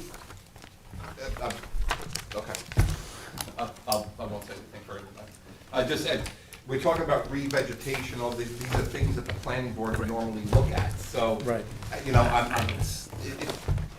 if Wayne's willing to put something together, that's fine. Planning board's gonna look at that, Helen.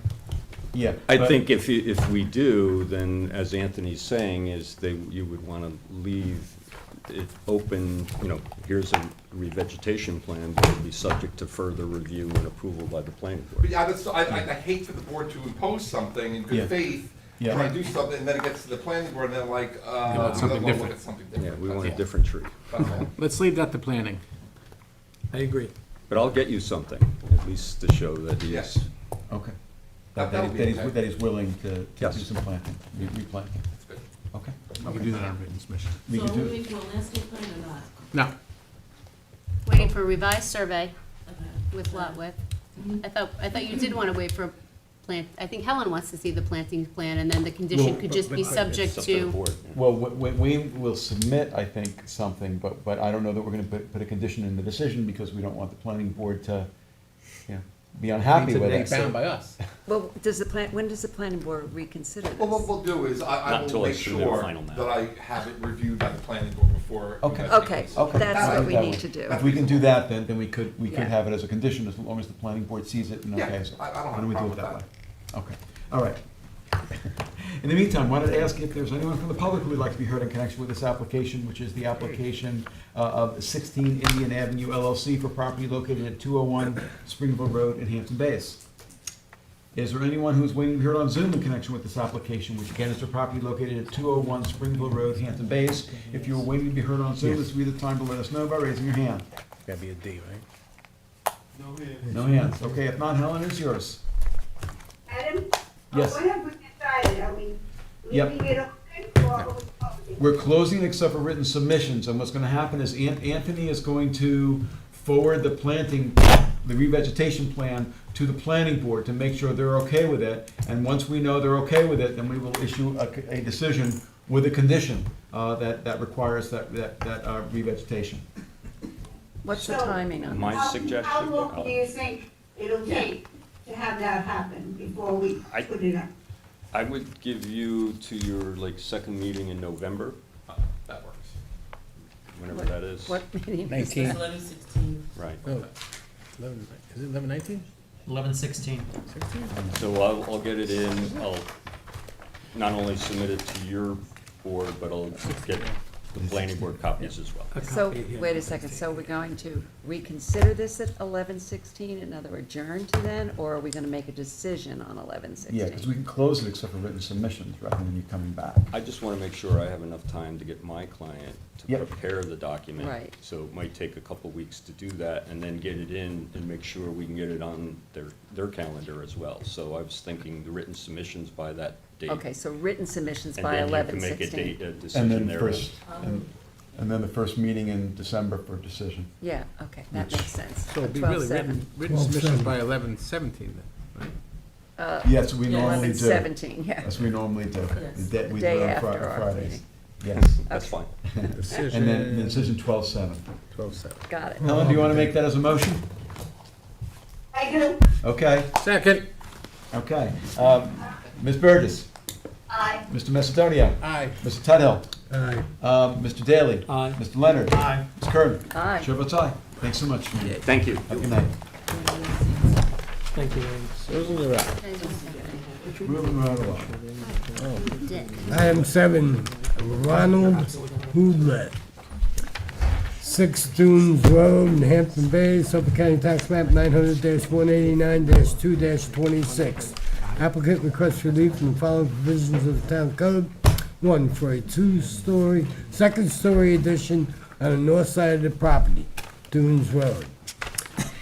330-84D, pyramid height for a pyramid encroachment in the amount of 4,186 cubic feet on the east side of the property, 364 cubic feet existing and 3,822 cubic feet proposed. And 2, 330-11, Residence Districts Table of Dimensional Regulations for a principal front yard setback of 39.6 feet, where 40 feet is required from the north property line, Dunes Road. 2, for a proposed portico on the west side of the property.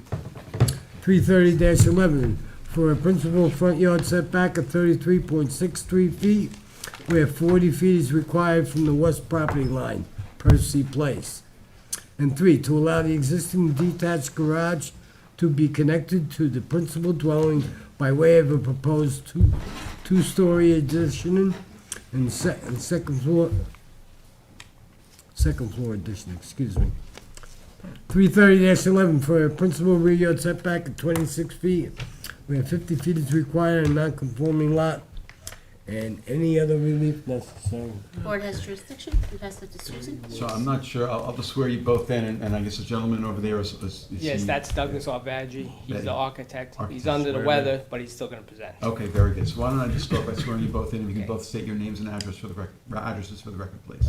Ron Howlett, I'm the owner of 6 Dunes Road, which is the subject of tonight. Okay, and sir? James Allen Budis from DRV Architects, 1180 Park Avenue, Franklin Square. Okay, and do you both swear to tell the truth, the whole truth, and nothing but the truth? I Yes. Okay, and then I guess we'll wait for, I can swear him in as well. Yeah.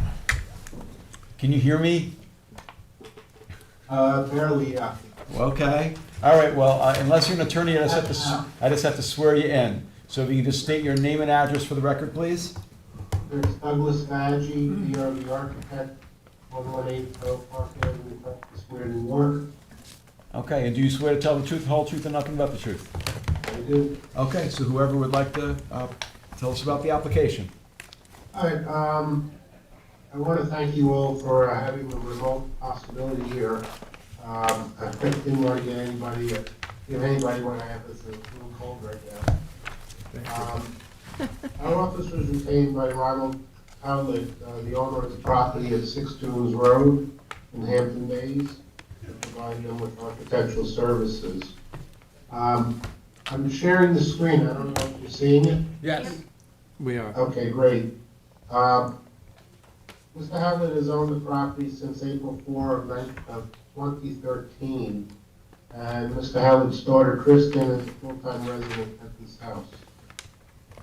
The existing house, essentially, if you look at the screen, we've got a 2-story house. It's actually a 1-story mudroom and garage attached to the house right now. It might be misstated a little bit in the denial letter, but this 1-story garage and mudroom is attached to the house right now. And off to the north, we have this area right now is a 1-story roofed patio with a 2nd-story roof deck. The property, even though it's got a Dunes Road address, the entrance is on Percy Place, and we'd like to keep it there. The property is located in an R15 resident zone, and this zone requires 15,000 square foot minimum lot size, and we're at 11,981, so it's an existing non-compliant lot size. The existing front yard off of Percy Place exists at 36 feet. We're looking to continue with that straight up as we do our addition. And portico in the front, we're encroaching a couple of feet, which is described in the notice. The existing rear yard, which is on this side, existing 26-foot, we're not increasing or asking for more encroachment than what's existing there right now. And essentially, this garage and mudroom, we've got documentation from the building department. This was done back in 1969. On November 8th of last year, election day, the house had a fire, and sadly, the house lost 5 of their pets. The fire damage is included, which included most of the 2nd floor of the house, which is this area here, the attic and the roof frame. Some of the first floor walls in the area were also affected by the fire. The existing one-story attached garage and the existing floor deck, the first floor deck, is in good condition, and the foundation is as well. So in essence, we're looking to take the house down to the first floor deck and work with the garage where it is on this side. Now with the investment into a new house, this house is looking to increase the footprint and the height of the house with today's needs. So we're looking to enlarge the house to the left or to the north. The area that's presently their roof patio and deck above, we're looking to actually construct a two-story addition in that area. Then the area north of that, we're looking to do similar to what they have now, is the patio with the second story roof deck in this area. We're also looking to add a second floor over this existing one-story mudroom area. And we're looking to do an existing two-story addition as part of the house up to the garage. The garage itself, we're not looking to expand at all. Due to the undersized lot size, required front side and rear yard setbacks have limited our design for enlargement of the house. We've maintained what existing setbacks occur on the east side, the north side, the west side, like I said, minus the request for a little portico roof, and the north side, we're looking for a little relief of the 40 feet over here.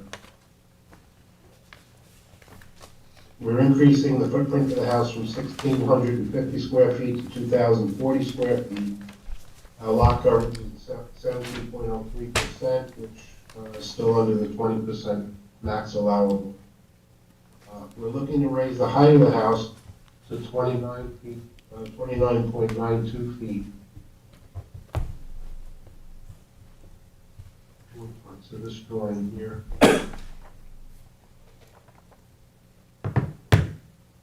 So if you can see the red dash lines, this is the existing outline of the roof.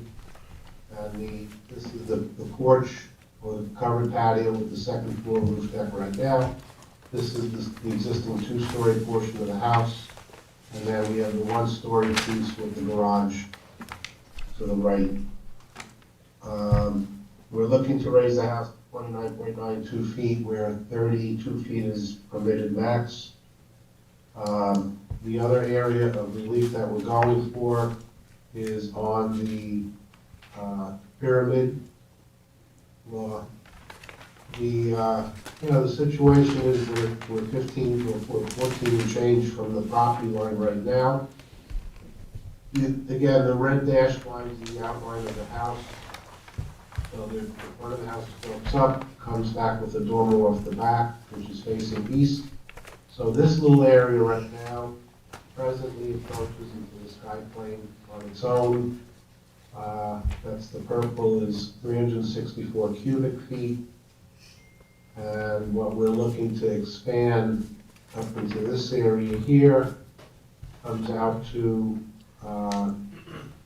the 2,778 square feet. Now, that all,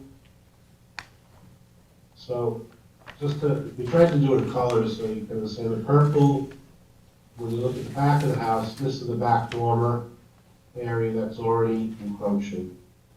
The cyan color is what we're encroaching along the back, which is within this profile over here.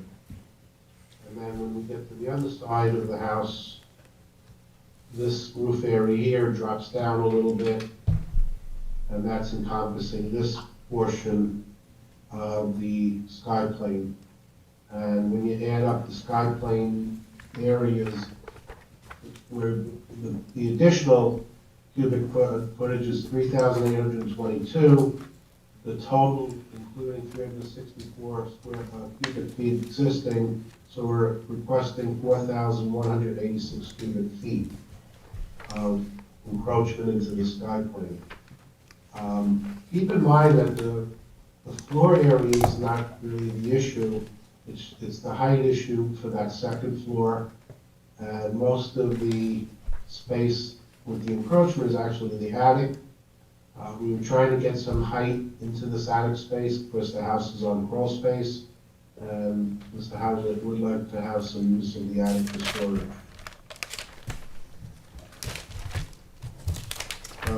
As I mentioned before, the garage we're not touching in terms of raising the roof or anything. Out of respect to the neighbor to the south, at 6 Percy Place, we're trying to keep the open and daylight area for them. The two-story proposed setback actually comes out to 41.3 feet from the property lines to where we're actually starting out proposed construction. And again, you know, the garage is existing, it's been there as a one-story. In terms of the sky plane, again, there is a lot of landscaping on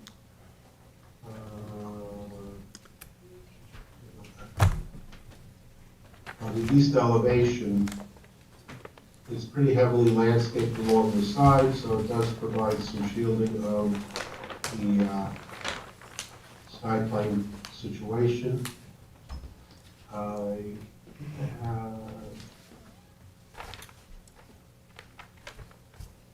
This is a view from, this is actually the House's house right now.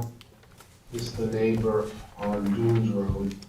And you can see the vegetation across here, so essentially we're building out the second floor over this, and then the porch will be in front of that barn. Now, on Percy Place,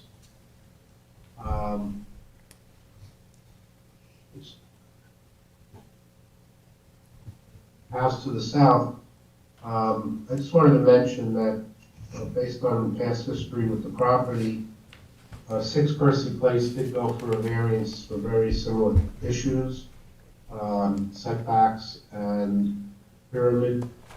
And with the findings and determination made by the board back in 2001, it basically stated 2-story dwellings and homes of the size proposed by applicants are not uncommon in this neighborhood. Due to the relatively narrow width of the lot, the dwelling and addition of the second floor would increase the encroachment. However, it appears a number of the homes in the area also encroach into the pyramid for the same reasons. So we feel what we're proposing fits into the neighborhood. And again, because of the situation with the fire and the rebuild, it's not something that was anticipated, but if we're going to rebuild, the Houses would like to bring it up with today's needs. May I ask you, I'm noticing in the second floor plans in the family room, it says there's a cathedral ceiling. Could you tell me the height of that ceiling? I can pull that up, hold on.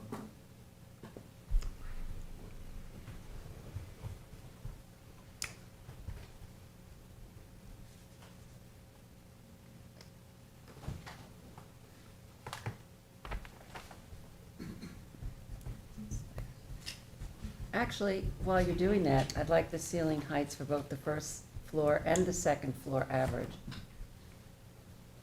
Okay. I figured it out to be 9 feet in both, but I'm not sure. Both floors are designed with 9-foot ceilings. 9-foot ceilings. And really, the pyramid relief is in large part generated by the location of the existing dwelling being a little over 14 feet from the property line. So. Correct. From the rear part. Yeah. From the, it's a side. Correct. The side. That's the side. Side yard, because Side. it's 2 front yards. Right. Yeah. Right. So I mean, that's what's creating the situation, but, you know, Cathedral I know ceiling some of it's doesn't help. existing, but 4,000 cubic feet of pyramid relief is not a small number for us. And also with 9-foot ceilings on the first and second floor. So to answer your question, we have about 15-foot ceiling in that family room where we have the cathedral ceiling. I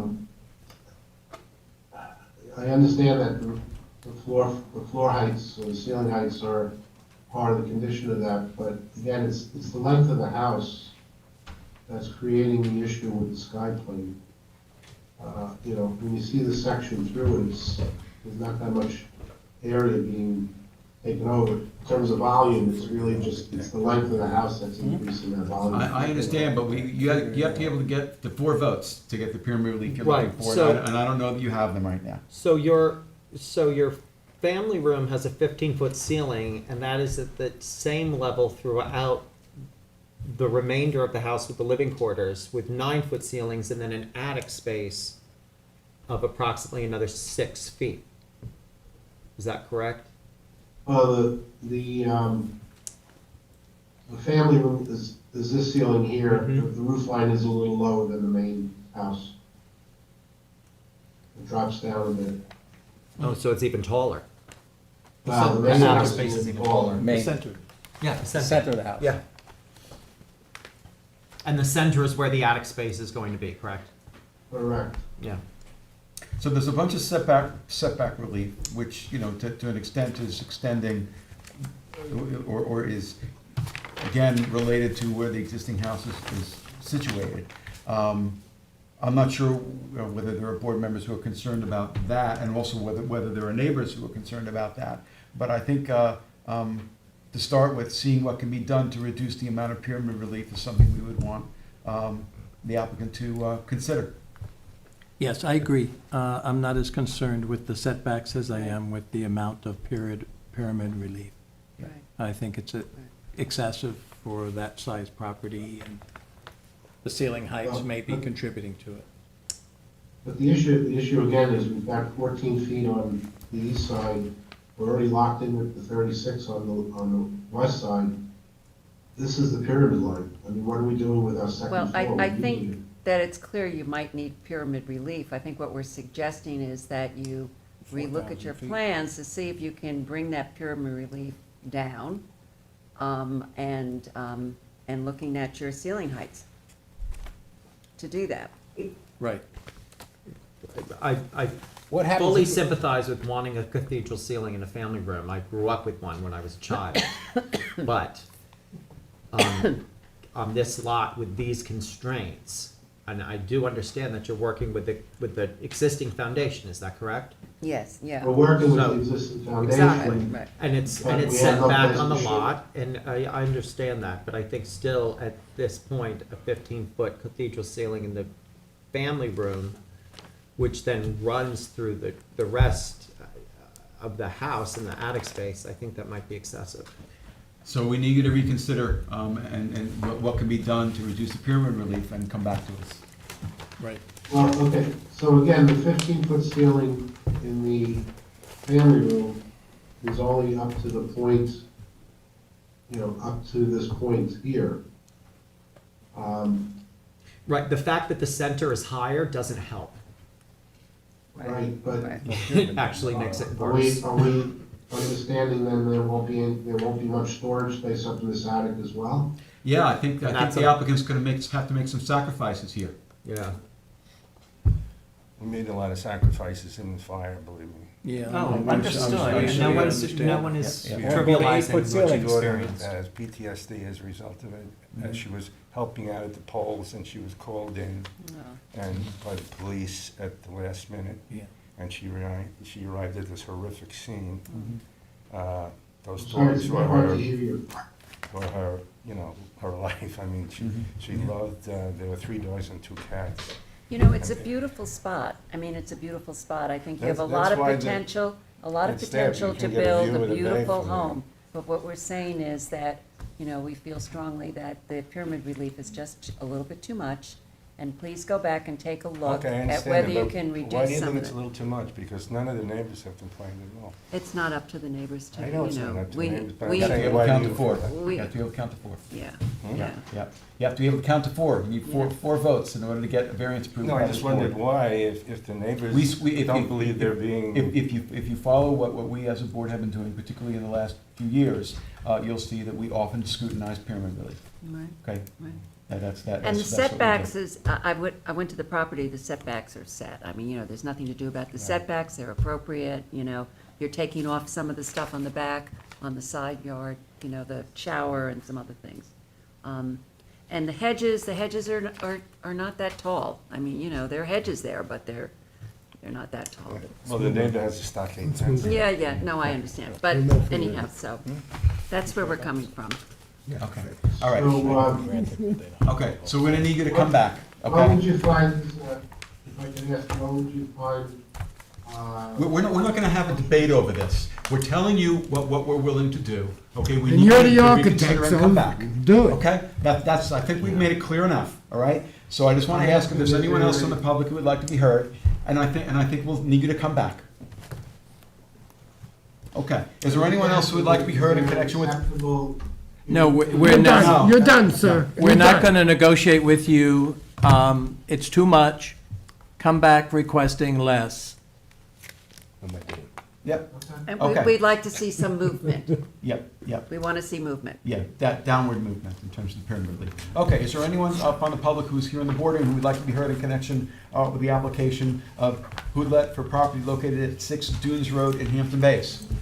Is there anyone who is waiting to be heard on Zoom in connection with this application, which again is for property located at 6 Dunes Road, Hampton Bays? You're waiting to be heard on Zoom? This will be the time to let us know by raising your hand. Okay, if not, Susan, it's yours. Okay, so I think we're going to adjourn this. How long do you think you need to, you know, you can come back and say we're not gonna change the plans. You run the risk that we won't approve that. So if you show some movement. Well, you know, the fire I happened understand. almost a year ago. I know. And Look, we I'm haven't- sympathetic we haven't about had the that fire, but, available for an entire year. yeah. It might work if you go to 8-foot ceilings, it might drop it down enough. Yeah, I mean, you know, show some movement. We'll So when probably do you show it think, that way. when do you think you can come back? You're gonna have When's to the next- revisit when was the this. next This year, next year, you wanna come back in January, February, No, March? we're gonna come back, you said something in November? We have November 2nd available and November 16th available. Doug? What was the first date? Second. November 2nd Well, you have all three November days, you have 2nd. 10/19, 11/2, 11/16. And we have 10/19. and 10/19. And we have 10/19 if you think you can get it done really fast. Let's go for 10/19. Okay? All right, so When do we have to submit by? A couple days before, right? yeah, we'd like to get things in advance of the meeting because then we can consider it, you know, more When do we need fully. by Candace? A week before? Yeah, the week before. Week before, which would mean in a week. Yeah, Yeah, so you that should- may be you should tight. take- Like you should Tuesday. take- I don't pick know the if we next can do that meeting. by, like, the 10th, That's because I wanna precedent. get it out to you guys, so. You Not should gonna pick the make it. next meeting. Yeah, do 11/2. They've gotta talk about it, go through. Okay, so we're going to keep this application open. We're gonna adjourn it to November 2nd. That way you'll have And opportunity then to try meet to and, get things to me by the 13th of October. yeah, If for in November advance, if you 2nd. can, because then Candace Yes, and I'll submits go it through to us and we can get to look Right. at it. And it was 3 days ago. Yeah. Okay, so that's a motion. Do we have a second? Second. Okay, Ms. Kern? Aye. Mr. Tuthill? Aye. Mr. Macedonio? Aye. Ms. Burgess? Mr. Leonard? Aye. Mr. Daly? Aye. Chair votes aye. Thank you for being here. You just said who's the second, I missed that. Oh, the second, November. Keith. Oh, the second? Yes. Yes, thank you. Yeah.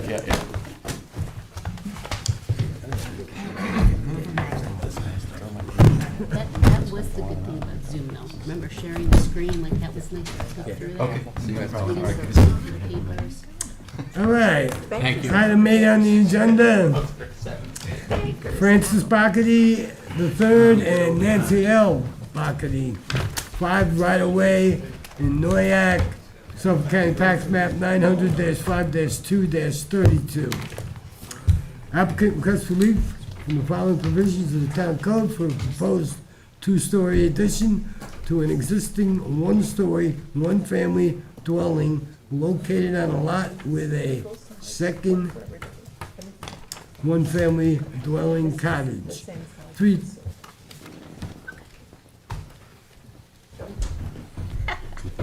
Really? Yeah, she Really? just was explaining it Really? to me. All right, 330-116, extension as it relates to 330-167B. Specific types of variances to allow the floor area, habitable living space of the main dwelling to be expanded from the existing 742 square feet to 1,000 155 square feet. 330-84D Pyramid Law for a total encroachment west lot line in the amount of 1,886 cubic feet, 1,430 cubic feet existing, and 456 cubic feet additional proposed. And 330-11 Residence District Table of Dimensional Regulations for a total lot coverage from 20% to 26.2% on a non-conforming lot and any other relief necessary. The board has jurisdiction. Good evening, I just have to swear you all in unless any of you are attorneys. Wait, hold on a second. I'm Wait, recused from this. Like, Okay. do you have the file down there, or? No, Keith has. Keith does? Keith Awesome. I got it. Okay, very good. Thank So you. please Okay. just state your names and addresses for the record, please. Francis X. Backety III, 5 right of way, Sag Harbor. Okay? Nancy Backety, Fine. I was gonna say the third. 5 right away I'm in sorry? Noyak, and, Where is it? that was it, right? Okay. Maxine Liao, 12 Jesse Halsey Lane, Sag Harbor. Okay, and do you all swear to tell the truth, the whole truth, and nothing but the truth? Yes, I do. Okay, you tell us about the application. Okay, well, I'd like to start by talking. Everybody. Everybody Support. gets when Keith has the originals. So, I'm the architect for the project, and I gave Katie some additional drawings. You don't have to look at them at this moment, we can get to that in a bit. It's for the proposed sanitary system, so. Okay, so what I would like to say is, to start with, is that this house is in the Pine Neck area of Noyak, which, as you know, I'm sure, it's characterized by small lots that are close together and small houses. Typically, many of them have been added to over the years, often with accessory structures that have been developed as well. And as from the application and the survey, you could see that this property is unusual in that it's non-conforming because there's an existing cottage with a C of O on it. The house was originally sited so that the short side of it is parallel to the street. But since the property lines on the adjacent two sides are at an angle to the street, the effect is that the existing encroachment of the house with the current pyramid setback forms a wedge shape. And so I drew a diagram on the drawings to show that, it's just a peculiar way of having a pyramid setback. So the addition, when we were planning the addition for the house, we designed it to be the least amount of area to satisfy the bachelor's needs. We did not take what would be a more typical route for an addition of locating the addition directly above the existing house. That would have been a simple structural solution. But the approach here was to find an alternative that was more respectful of the pyramid law to minimize any additional encroachment in the pyramid setback. So as you can see, we positioned the addition on the opposite side of the house from the nearest property line, and it's near the center of the property. And the proposed roofs of it continue the same slope as the existing house, all of which has the least encroachment into the pyramid setback. We did look at an option of making this a one-story building, but we knew that there was going to be a proposed sanitary system, and so it made more sense to make it a two-story addition so that there was room for the sanitary system and also less lot coverage variance needed. So on the west and south sides of the house, which are shown on drawing number 6, we took what was a gabled roof and we turned it into a hip roof at that corner, so that the house, that part of the house which is closest to the property line, it was 1.3, I think, from the property line. So it was another way of minimizing the volume of the encroachment of the pyramid law. So basically, we minimized what we're asking for by doing all of those things. And so we hope that you will take that into account in your review.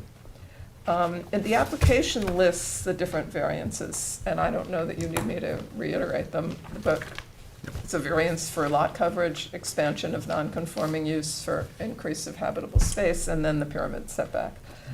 Also, in the project, and this is visible on the survey too, there was, we're proposing to relocate an existing shed and an existing air conditioning unit to a conforming location.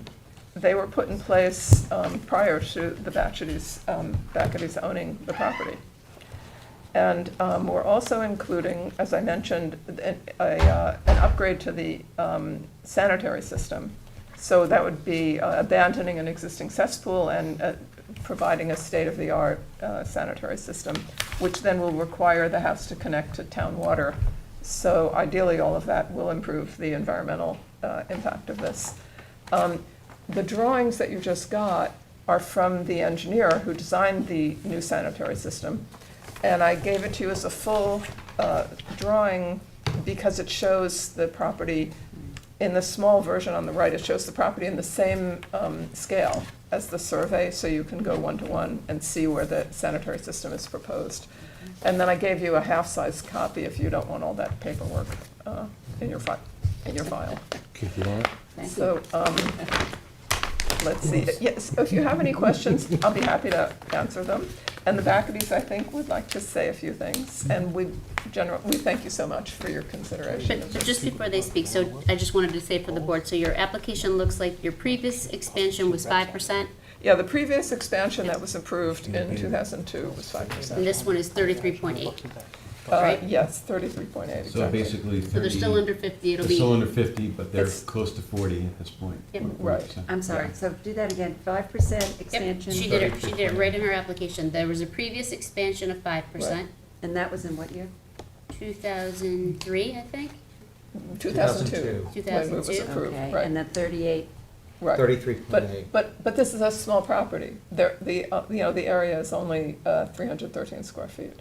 No, it doesn't matter, it's just totaling up, you can only Right, get up to percentage. 50. You can Okay. go, You you can can only you do can only 5%. expand Right, no, I understand that. Non-conforming, Yeah. and that is that, so. Right, no, I so understand just it, so you know, 50%, forget it. That's why we keep these percentages together, because you're maxed out once you After get that, to you can 50. put a flower Yeah, pot I in your understand garden. that. Well, and then the only way you can get rid of that limitation is to remove the nonconformity. Right. So if there are two dwellings on a single structure, Take one you of have them to down. you have to remove one of them or make it into an accessory structure. Right, okay, yeah, thank you. Okay, all right, so now you wanted to say a few words? Want me to go? Sure. Well, thank you, everybody. We bought the house in 2020, right in the middle of pandemonium, because we love the house, we love the neighborhood, we love the area, we love each other, we're retired. do you love me? Well, it depends on where we go. Maybe But not we- so much tonight, huh? Okay. Oh, after the last ones, I wasn't so Yeah, sure. exactly, yeah. But we just, and we're retired, and we love all that. We have 4 kids, they're all adults, we love them too. But we have a 15-year-old granddaughter. 16-month-old. 16-month-old, Oh, who big difference. love even more. And we want to be able to get them, we can't get them in the house we're in right now. It's, it's one bedroom, it's just kind of a circle, 1 bedroom, 1 bath, it all flows together. And they don't want to, it's not conducive for them to stay there. So we're trying to do as little as possible to expand onto the house, but enough to get our children and our grandchildren to come and stay with us. Have you talked to any of your neighbors? We have. And what did they say? Yeah. The ones that we spoke with personally Mhm. are, we have their full support. There are a couple that received the letter that we saw in passing and Haven't spoken to waved everyone. hello, Yeah, but nobody is. nobody approached us or To inferred complain or anything say they're- negatively. okay, Yeah, good. yeah. They recognize that it's a small house. Mhm. And I sit here, as Frank says, about the 4 kids and the granddaughter coming over in a house that's still only gonna be 1,000 square feet. It's not like we're, like, come on and move in. Right. But it does make it a little more inviting. Our 16-month-old baby is not going to be sleeping in a one-bedroom house with us, and she's not going into the cottage on the property. Baby. And so we're very happy in choosing Maxine as our architect. It was done so with a lot of thought, in that she's local and is obviously very intelligent, much more skilled. Her vocabulary is amazing to me, and her understanding of the regulations was of utmost concern and import to both of us, because not only did we want to have another bedroom on the property in our main house, but we wanted to be respectful of all of our neighbors and respectful of the regulations. What attracted me to Noyak and Southampton in particular is in fact the regulations that you all enforce. That's what keeps it, I know you might not think it looks the same, but that's what keeps it looking, keeping its character and everything that we all love about it. So I love that part of it, and Maxine has a thorough understanding while recognizing our need. I don't think it's a large addition at all, and I think it is really thoughtful, and I love that it keeps the character lines, it keeps the lines of the house and the roof and the gables and all those architectural phrases she was referring to. It looks nice, and I think it does what I'm very we impressed asked. that you did as much as you did to try to accommodate your neighbors and to try to, I mean, it's really very impressive. So, even the roof, changing the roof line, yeah, so I see why you were very happy And with the your trade-offs architect. that were thank made you. Yeah. to consider appreciate that. different areas of the code. I Yeah. really am Yeah. impressed by that. Yeah. Thank you so much. Very much. And as for the relief that's being requested at this point, it's modest. The pyramid relief is modest. Right. The lot coverage, 20% to 26.2, I mean, we generally will grant lot coverage, under 30, in that range.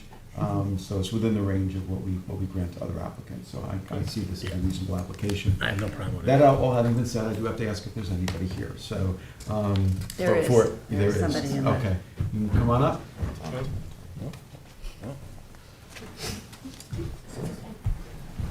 And I just have to swear you in unless you're an attorney. No, I'm not. Not an attorney, okay, so if you just state your name and address for the Yes, record. I'm Chris Norwood. I live at 7 Right of Way. Okay. I'm the closest neighbor. This was not discussed with me. Okay, and do you swear to tell the truth, the whole I truth, swear and to nothing tell but the truth and nothing but the truth. Okay. The bachelors mentioned they came out first during the COVID epidemic. Way I first met them was I didn't come out for several weeks because I work in the South Bronx, which had the highest COVID death rate in the United States during that time, and I work in health. And when I came out after several weeks, I noticed there was a very large pile of dirt on my property. So I asked them about it, and they said, well, we were redoing the garden, we didn't have room for the dirt, so we put it on your property. I asked them twice to remove it. I put 2 notes, they did not remove it. I finally had to yell. It took 4 months. The next thing was, last year I woke up, I heard all this crashing. They were taking down the trees. I didn't know about it. And then I noticed these big limbs were crashing in my Wilco line. And I went in and I said, Nancy, it's crashing into the Wilco line. She said, oh, I'll come out, I'll talk to you. She didn't come out, she didn't talk to me. I had to get these people to stop myself. There was a man on my property with a buzzsaw. They had him stationed on my property. They've never said anything about that or taken responsibility. The house across the street burned to the ground because there was something wrong with the Wilco line. Then we have the string lights. I'm not even sure these are allowed. It's not in the character of the neighborhood. 2 huge strings of global string lights and also going up. And, okay. Do you have anything to say about? Yes, I think, application. yes, I do. Yeah. I think they act detrimental to the character of the neighborhood. And I don't think giving any more space for this is in keeping with the character of the neighborhood. And I especially object to 6 feet of deck coming out closer to me. And I don't know how any construction can take place safely. after all And you're this. an adjacent property owner. Where are you? You're number seven, compared? she's number I'm seven. number 7. Number 7. Which side, I'm the side where all this faces to. How many feet is your house from the property line? Looks very close on the line. Yeah, it's all very close in Pine Neck. I'm just, it looks almost like it's on the line. My house? Yeah. Yeah, it's all very close, yeah. Yeah, okay. Well, And I'd also like to understand more about the sanitary thing, because they started setting off the, at 3:30 a.m., setting off the current water system. I mean, the you know, yes, and the sanitary system is the health department, it's not our board. all right. We have nothing to do with that.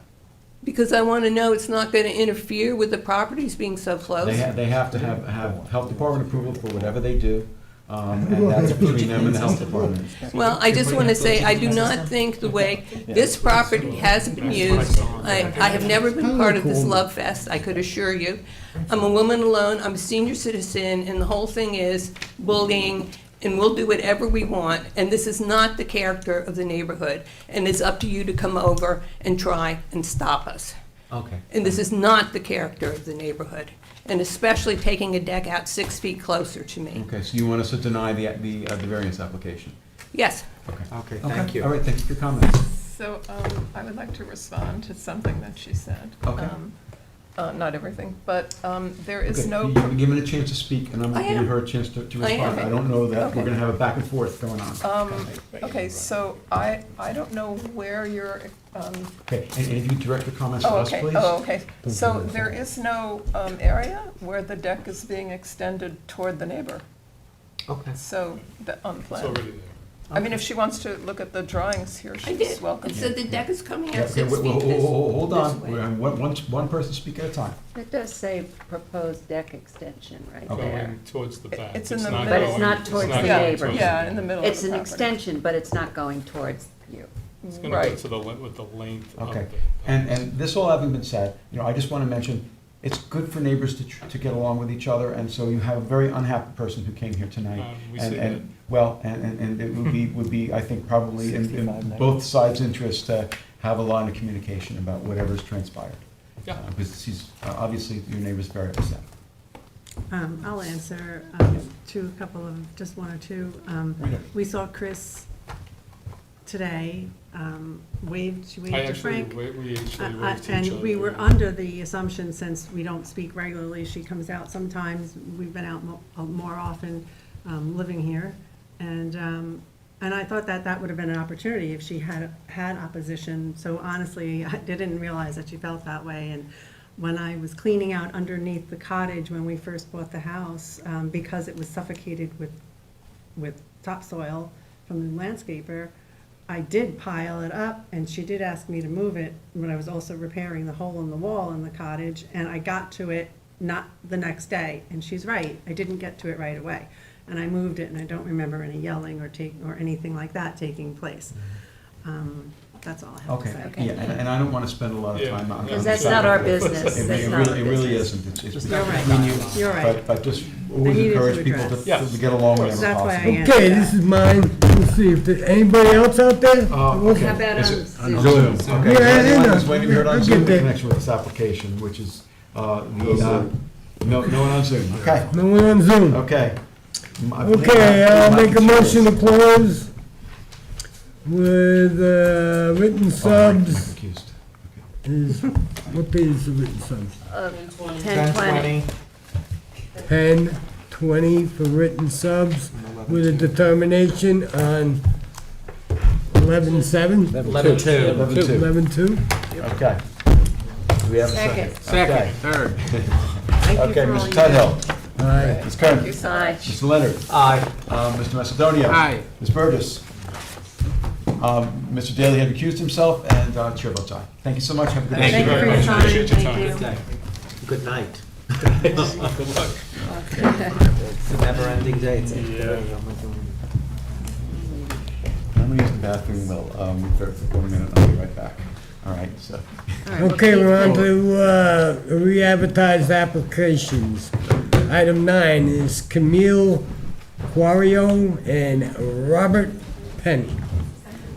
You gotta read it, please. Can I read it? Yes, please. Okay, so the address is 5 Oldfield Lane in East Quogue, Suffolk County Tax Map 900-292-3-21. Thank you. Applicant requested the following relief from Town Code 330-11, Residence District Table of Dimensional Regulations for a principal front yard setback of 35.3 feet, where 40 feet is required for a proposed first-story addition on the west side of the property, Middle Road, and any other relief necessary. The board has jurisdiction. Can you pass that to John? Okay, I'm going to, are either of you attorneys? No. So I'd like to swear you in. Do you promise to tell the truth, the whole truth, and nothing but the truth? I do. Could you please state your name and addresses? Keel Toro, 5 Oakfield Lane, Hampton Bays. Bob Penny, 5 Oakfield Lane, Hampton Bays. Okay, thank you. Tell us about the application. Okay. All right. Okay, so basically what we're doing is converting our garage into a 3-season room with a Come fireplace. back in? Wait. Yes, please. I didn't get to hear The what you said. plan is to, Convert our garage into a 3-season room with a propane fireplace. The way, we're on a corner lot, and our house is catty-cornered on the lot. So what we're trying to do is, the garage is set back, it's attached, but it's set back about 2.5 feet from our current den.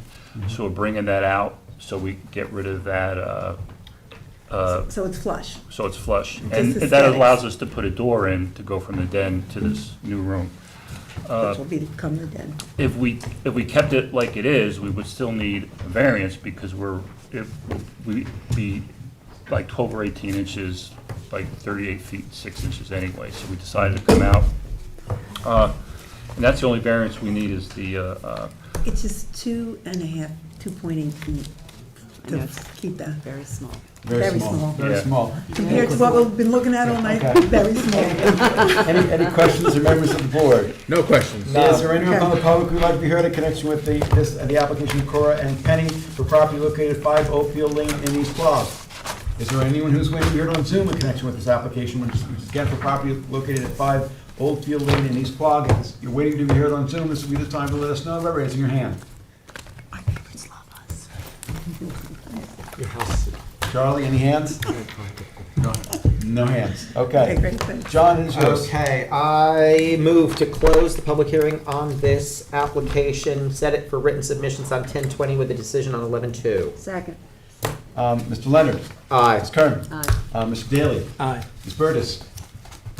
Mr. Tudhill. Aye. Mr. Macedonia. Aye. Chair votes aye. Thank you both for Thank being you. here. Have a good rest of your Thank night. It was an easy one, so. Those are brutal. Sorry you were That one on almost Dunes last. Road, I know that house, I grew up in that house with a friend. Oh, you're welcome. You did good, you did good. All right, number 10 is Hamid and Janaz Mudabar, 28 Far Pond Road in Shinnecock Hills, Suffolk County Tax Map 902-272-1-43. This is a holdover application. You see Lori or Lori Wiltshire or anyone? Charlie, is Lori Wiltshire or anybody else on Zoom for this application? Sir. From No. LPS? Well, then we'll second call it, I guess. You here on Hudabar? No. Okay. Now I guess we'll second call. Adjourn it. Just a Well, we'll give it until the end of the meeting, until we're done with that. This meeting's never Uh, Are you here on Hudabar? No. We're on the next one. Next one. You're up, Kieran. Everybody's here You're on the up. left. Item 11, Yep. Dreamview LLC, 282 Rose Grove Road in Watermill, Suffolk County Tax Map 900-46-2-45.7. This is a holdover. Yes. Good evening. Good evening. We're on page. Hello. So I wasn't here at the first public hearing, but were you all sworn in previously? No, we have someone. Okay, so I just have to swear you in. If you can just state your name and address for the record, please. My name is Brad Suskin, 164 Peoria Street, Chicago, Illinois. And do you swear to tell the truth, the whole truth, and nothing but the truth? I do. You traveled quite a distance to be here. Is it USKIN? There's a D. Yeah. S-I-N-D. It's like, oh, Says KIND. Okay. Okay, so. All right, so we can provide an update. I did watch the tape of the prior hearing, so we'll see Thank what you. different additional information you have. I think the board had asked for more information last time, and we'll see what you have, and if it's satisfactory. Thank you. Again, Karen Pate Murphy, the attorney, and this is. Robert Miller, I'm the architect. Robert Miller, Okay. Yes. And we Okay. also brought the builder. Okay, excellent. Okay. Yep. So anyhow, we're going to talk about the way the variance is written. We're going to go down the list of what was written in the first issue was the pyramid. So, well, there are quite a few items on the list. I think 4 main topics. The first item has 4 subtopics. So there is the height variance that's requested that I'd like to speak to first, because I think that may be one of the concerns of the neighbor, maybe objecting. So the way that issue has come about was in 1998, a permit was issued to build the home using a data point at the front left corner of the home and a 32-foot max. In 2020, the home was rebuilt using that same data point and a 32-foot max. In September of last year, that data point was shifted to 6 feet lower, and that's why the house is now deemed to be higher than allowed. So that's why we're requesting that variance. Why was it shifted? I mean, who was it, a builder error or? Marjorie Riley changed the number. So no, nothing changed. If I I'm could sorry. interject, yeah, Marjorie Riley actually, Senior the building. way she explains how to calculate a natural average grade, she takes 2 points, add them, divide by 2. It's not that simple. If you have a house, and let's just say we have just one facade, we go across 90 feet, 80 feet, let's say, is up high at a high elevation, and the last 10 feet is very low. You can't just take 2 points and come up with an average. That's inaccurate. I'm sorry, that's the way the building department does it, it's not just Marjorie. That's actually the interpretation of the chief building inspector from years ago. And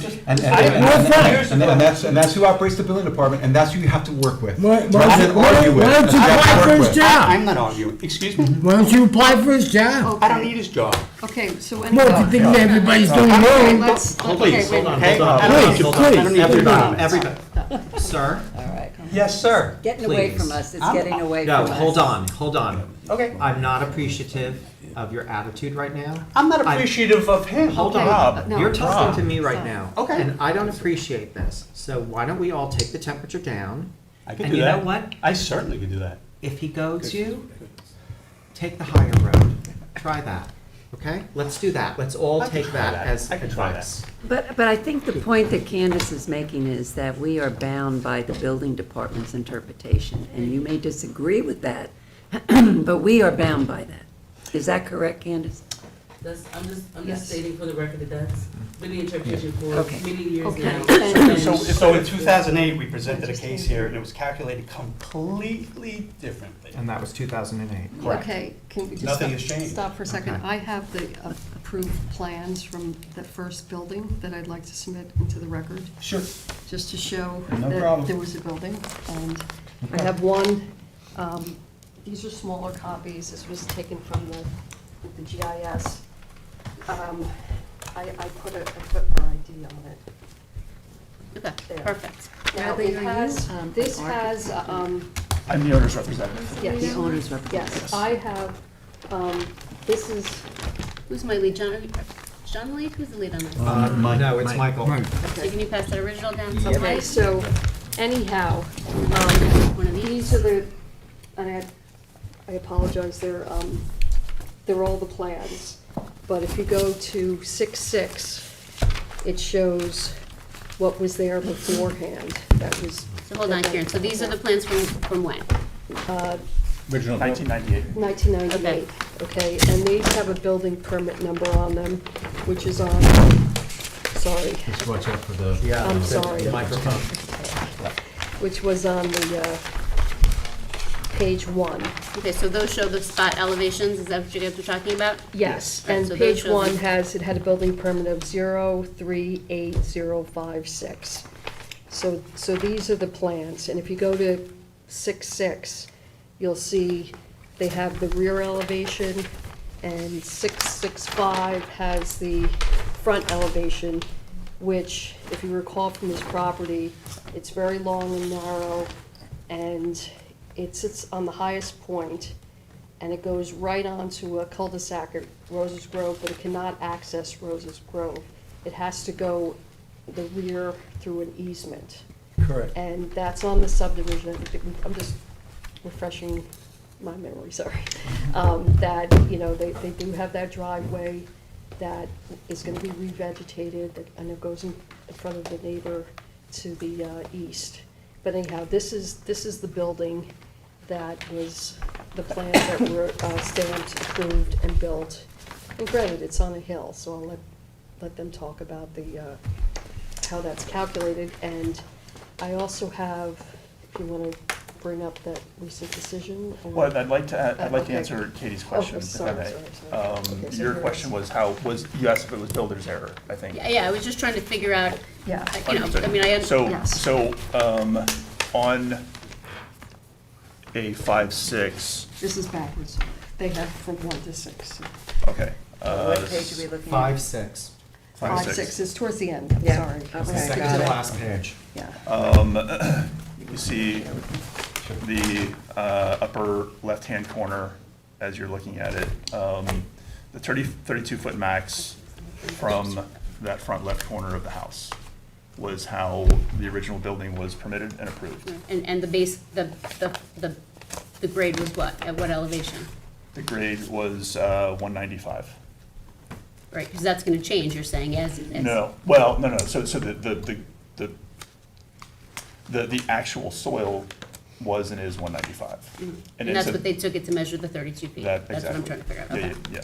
Yeah. So then in 2020, another permit was, or another set of plans was permitted to keep this building height exactly the same where it was.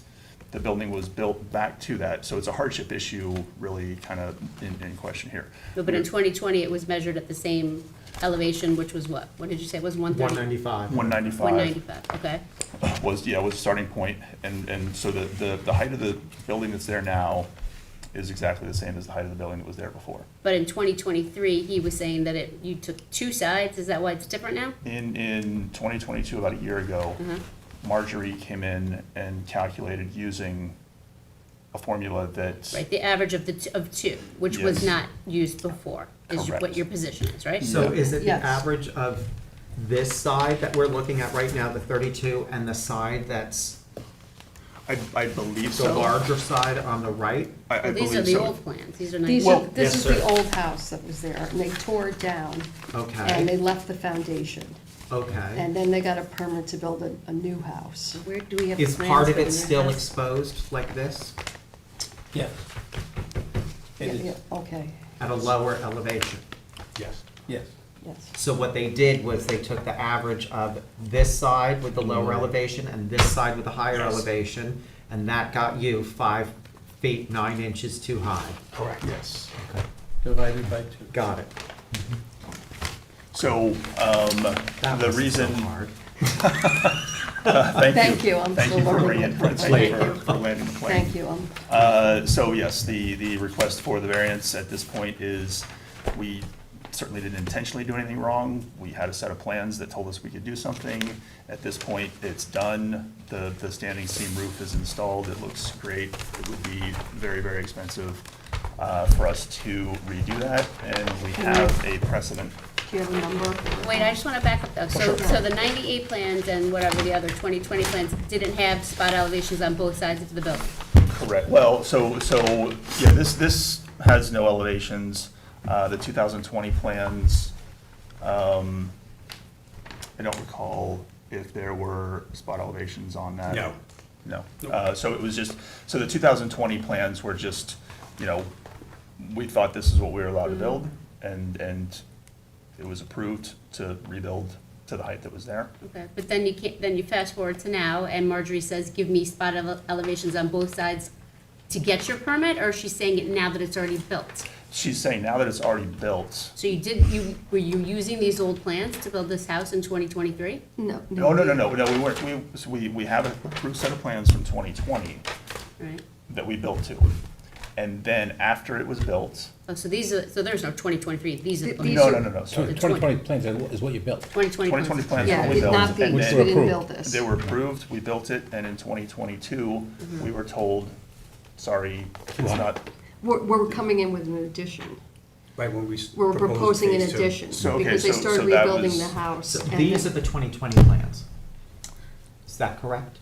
That's the proposed. That's the addition. proposed Yeah, phase they- two addition. So they rebuilt the house, a 2020. different style. Now it's an But- addition. And This then has they a came date in of for May a 21, variance. 2020. They came in for a variance for an addition. And that's when this Elevation came changed. up, yes. Because now there's a small, it's an addition. But I don't understand what you're saying. The elevations didn't change. The way that they were, you're telling me that the way that they were calculated now changed? Yes. From the way that they were permitted when you got your building permit? Yes. So when you're maintaining that when the building permit was issued, this house was gonna comply with height based on This, what? I guess, One pre- spot elevation, not Yes. two? Yes. Yeah. Exactly. That, they got a permit. But you're shaking your head, no? Or, I'm saying the average, from the average. but at the time, it At was. the time. No. Oh, At okay, the okay, time, in sorry. 1998, they took a spot Yes. elevation to the one on the right of that drawing, correct? Yes. Which was 32 feet. Off of an arbitrary point on The left of that drawing. drawn plans. Yeah. But where, two questions for you. Where are the approved plans that the current house was built from? Paul, can we see those, please? We have them. Like, you know, We these submitted the height approval. variances are very complicated. We get these Yes. a lot, that, you know, particularly when you have people in opposition, right? Because they're gonna submit different elevations, they're gonna say this is always the way it's been. So this board needs to understand, you know, we need to understand how it happened, not Yes, just that I the building understand. department changed their mind, you know? I mean, the plans were stamped, a house was supposed to be built that way, so what, And it didn't appear until they came in for an addition that was gonna be too close to the side yard on the east side. So what are these That's when it was plans? discovered. So What this date are is, these plans? this is May 21st, 2020. Okay, so And that's. this was just the main And house. have those been previously submitted? This was approved. This is, Yes. Has that been submitted to this Yeah, board? yes. To us? Yes. Is this the Yes. first time you're Yes. seeing these? Yes, the approved Well, plans. you answered yes to two opposing questions. Oh, So sorry. what's the question? Have we received these No, plans? those, The what we have- 2020? The 2020 plans for this property, 2020. have we received them? Are they in the, well, our file? I have these which say on the side, 5/21/2020.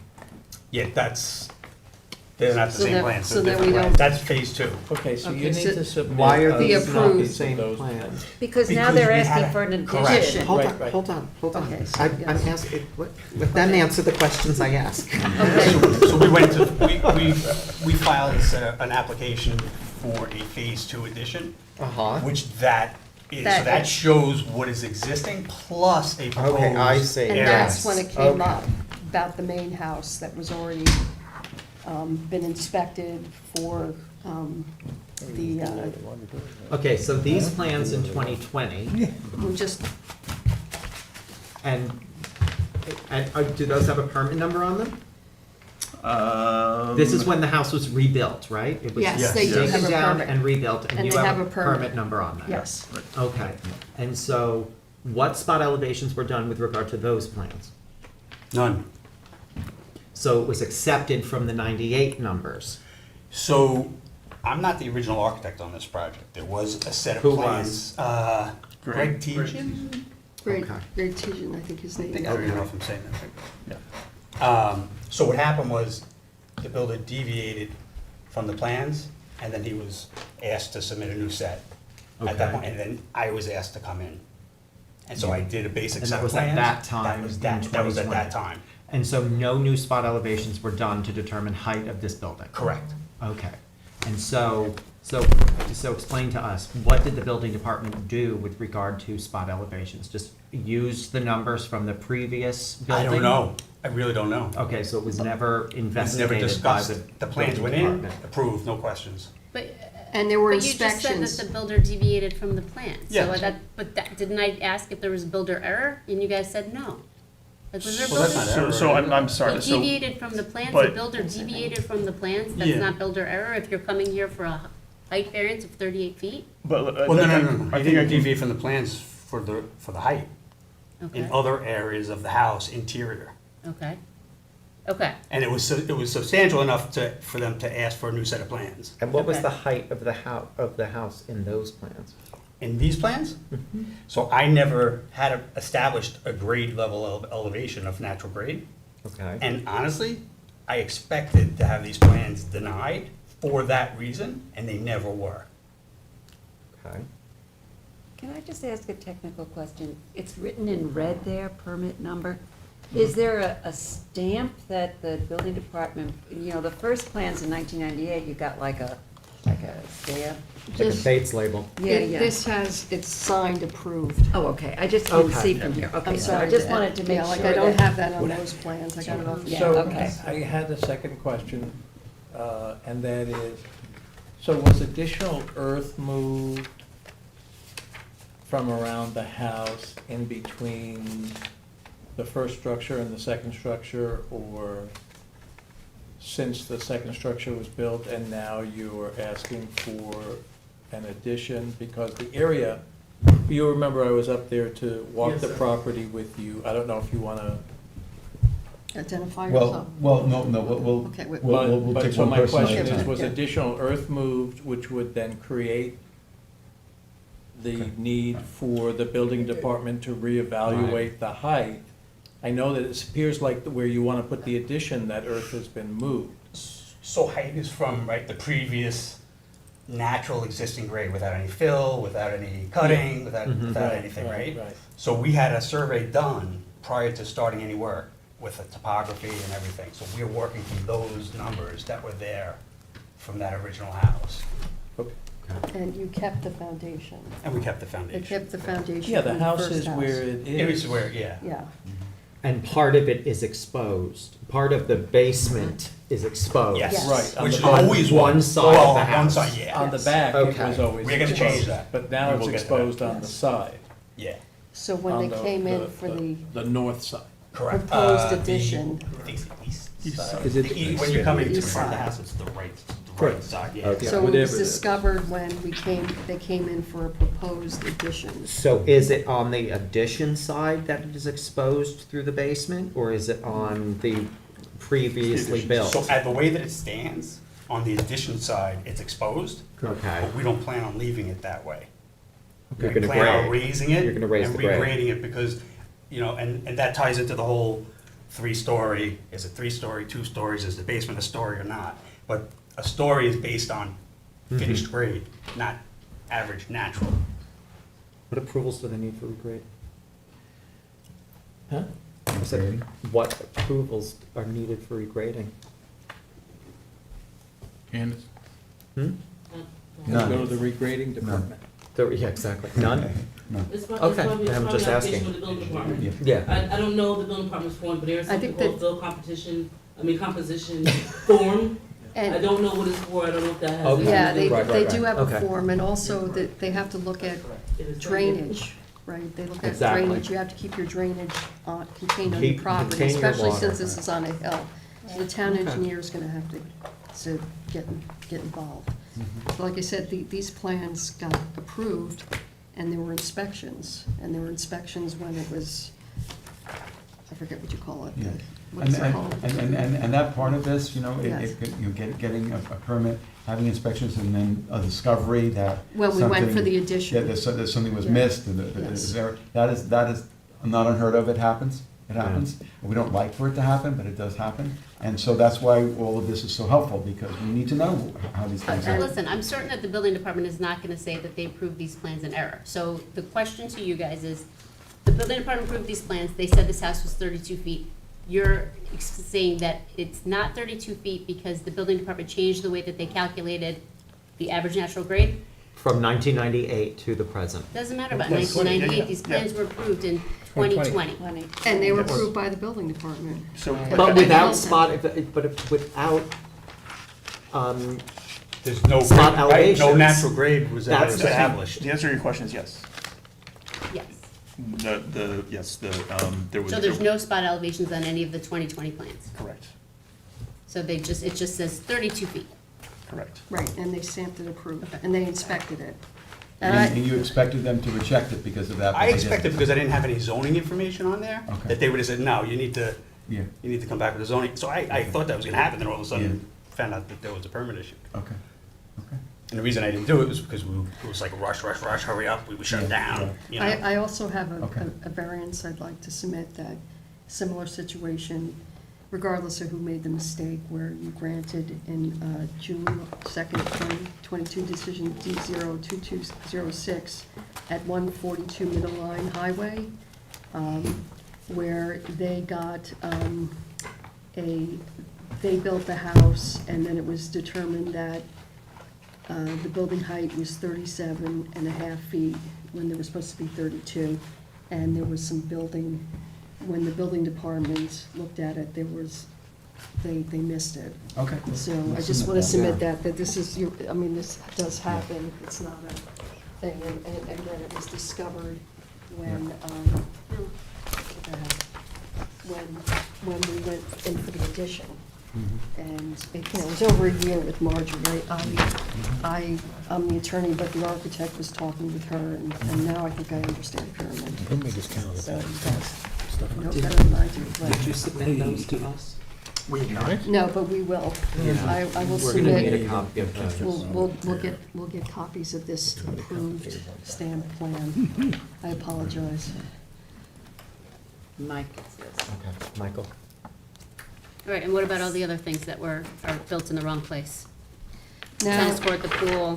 that I disagree with that characterization. That Well, that's how tennis it's court, written up. well, that's, yeah, but, I mean, the tennis court was there and had a CO in the exact same place with the previous house. And it was painted over. It's 50 feet from the side yard, and it meets as an accessory structure. Because again, the front is on the road, which is the cul-de-sac. And it happens to be in front of the neighbor's house that's objecting, the Silvers. But But we also if you have a look CO at, for it, right? oh, we have a CO for it, but it was painted over. So Marjorie Riley, the inspector, when reviewing this, I think she wrote in her denial here that it doesn't have a, to allow the tennis court to remain within the total required side yard for the principal building. I don't understand that, because it's an accessory structure, and in CR 200, you're supposed to be 50 feet from the side yard, which it is on the survey. Now, the other structure is the pool, which there was a pool there, and it's now 48.5 feet, where a minimum of 50 is required. But he put on an automatic cover of the pool that made it 1.5 feet. Now, that does require a variance, and that was done, that should have been, I guess, permanent, but I guess that's the new thing, that everybody's doing these automatic covers to save heat, so you don't have to heat the pools. And then there's a patio, which is really, it's a concrete, it's up in the ground, so I don't know if that even needs a permit, because it's in the ground. It's less than, what is it, 12 inches or something with the regulations. So she mentions the patio, but, I don't think that needs, it was that without the benefit of a building permit, so she's not really saying it needs a variance, but we'll do whatever needs to be done for that. And, Did you speak to her about comments? Have you addressed the comments on? well, what happened is, it immediately came up for, these variances came up, and I had to notify all the neighbors, because you have a limited time, so we didn't have time to change it, so, and I've known Marjorie for 20 years, so I respect her, and, this is what she does all day. So anyhow, there is. But we want you to have that line of communication. Okay, yes, Yeah, yes. because I'm wondering what she means by site plan shall be revised to remove building height, encroachment, and volume and area. Well, where is she, let me look at that. It's number 2 in her comments. On her comments on On the denial. On the denial, okay, so we're talking about the tennis, no, the pool? No, it's number 2 of her comments. Site plan shall be revised to remove building height, encroachment, and volume and area. she's not looking at that one. You should denial it. It's this document, The back Oh, I of didn't, the back of this document. oh, next, did you get that? Yeah. I'm sorry. Want to give her yours? Look Yeah, at, just want to look say at mine? Yeah, look at Sorry, mine. I You need didn't, that I didn't. back. I've memorized it. I didn't get this. Give it back to him? Okay, here, I'll give it back to you. Has the gate, Okay, the sorry. gate been locked on the property this Okay. last week or so? Because one of us tried to go up there to see it and couldn't get into the. It's always locked. Okay, I have to swear you in, we have to go to a No, microphone. no, yeah. I- Okay? Yeah, let's do that. All right, so I don't know if you're previously sworn in. I am. State your Okay, name and so- address for the record. Paul Hold on a Delgado, second. Southampton, New York. And do you swear to tell the truth, the whole truth, and nothing but the truth? Yes, sir. Okay, so I understand Mike had a question. So for you. yes, the gate is locked after 5? Yes, and it's sir. open during the day? Okay. Correct. It- Just not Saturday and Sundays. I don't know, I went up there and I could, it looked like it was locked. Oh, if it Yeah. rains, we don't work too. All right, well, Sorry. Okay, so number 2 is Okay, thank you. the two No, little in eyes. the comments, in the. Oh, in the comments, In the okay. comments. Site to remove building height encroachment. I was just wondering if you'd talked to Yeah. her, if you know what she meant by that. Well, she's talking about The peaks. the peaks. The peaks are at the 37.5. Yeah. And then they're facing away from, they're facing towards the back. Because they have to enter this property through the back, because they can't go down the long driveway from the road. So that's what she's talking about. And and the volume would be the pyramid, Mhm. right? Because that would be, if you're at that height, and Okay. really 32 Well, feet we away. just want you to have a Yes. line of communication with Okay, Marjorie. yes, about I these will, issues, I will, because we yes. need them to be resolved. And then, okay, she's talking about the rear yard setback, and, And also, I that- believe we're gonna be having the builder is gonna be giving us some testimony, is that gonna be happening today? That's Yes, Paul. that's what I thought. Okay. Okay, all right, so, just like to keep things moving along. okay, moving Okay. on. And do we want to address these one by one, the tennis court, the pool, Well, I and the just, patio I court? just mentioned that. Karen tried Yes. to, but I still don't understand the tennis court. 1998, the tennis court was on the CO. That's the same tennis court that's been there the whole time? Yes. Get the photo, the So what do you, aerial so, photo. but We you have said the they aerial. painted over it?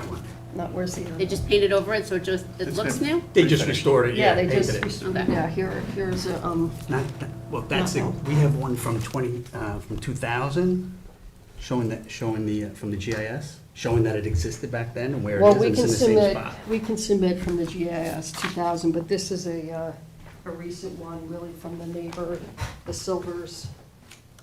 It's an aerial photograph. You know, I have one sticker. Well done. I like the I have stickers. stickers. Alright, here's the original. Okay. Not enough, but no. Nice. So it just was cleaned up, but the structure itself is the same as it was in 98? Yes. Yeah. And then Marge felt that needed a building permit, and because, but it's the exact same thing. so it just looked new, but it wasn't. Yeah, they paved it over, but they haven't done anything, and the pool did change in shape, and now it's more rectangular, but it was, it was Extended a little bit. And how did that happen? extended. How to get shaped? Well, it was reshaped? done without a permit. Without a permit, that's what I Yes. thought. So that's why Marge brought it up, yes. Yep. Okay. And now it's not so I understand. close, so I'm just, Okay.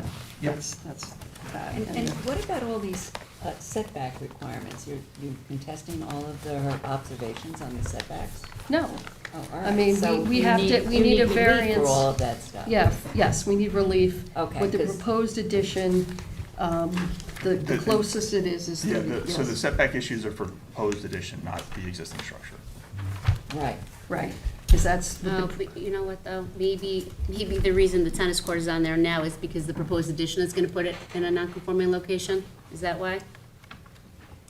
Because even though it has a That's a CO, good right? question. That's probably, that might That be could what it be. is. Yeah, yeah, it could be, Okay. could be.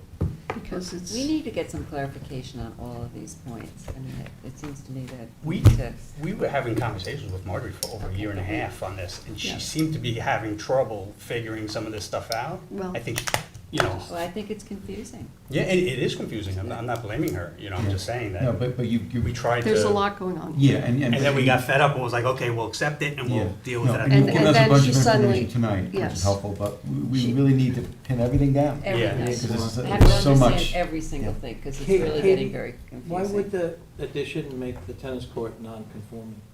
Well, I mean, this is the first time I've heard this, but you remember, this is the conversation what we're having. You have your dwelling, you put your accessory structures behind it. That was the Right. interpretation that this board had.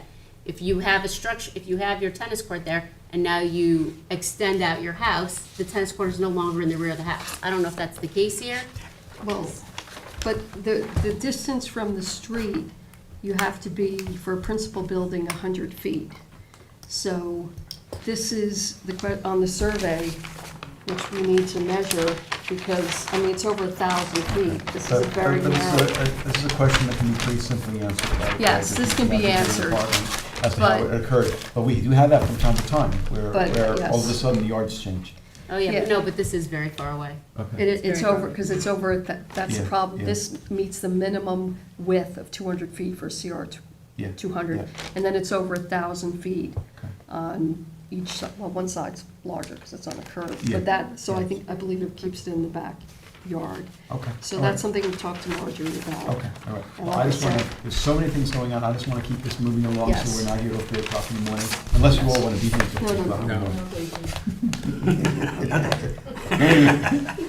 And then, I guess we'll have the builder Yep. talk, and then, I just want to point out about clearing that, that's a planning board issue, that Mhm. town code, Southampton Town Code has the planning board in charge of dealing with revegetation. Mhm. And for this subdivision, the front yard, what the access was, that was all under review by the subdivision process, and that was determined, they had that right to do that, so they were allowed to keep, they determined 20%, and that was that was the planning board. And this board doesn't deal with something that is not in their jurisdiction. And also, we do have a revegetation plan, and it's been in for over a year in the Yeah. planning board.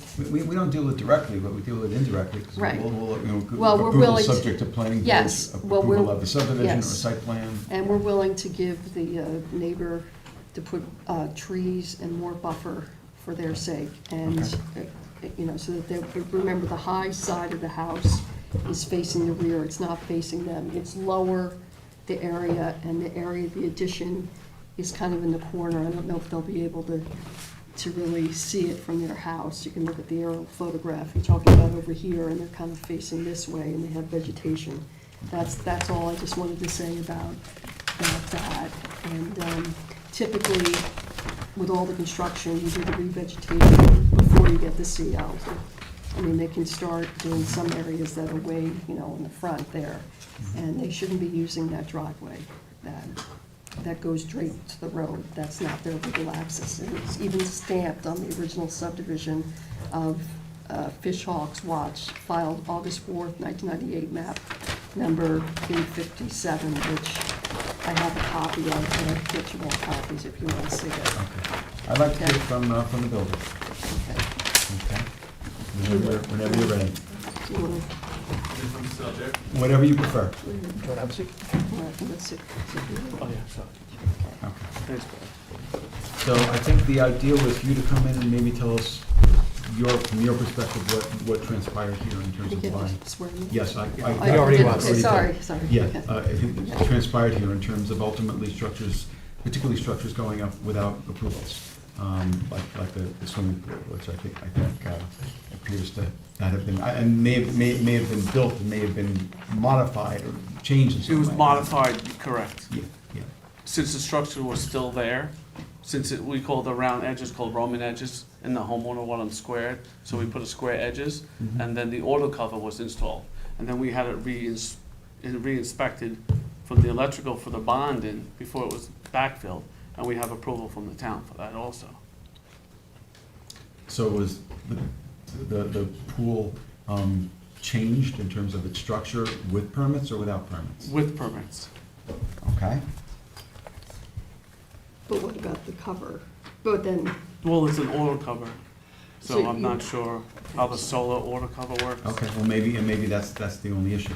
Okay. Yeah. does that add, Okay.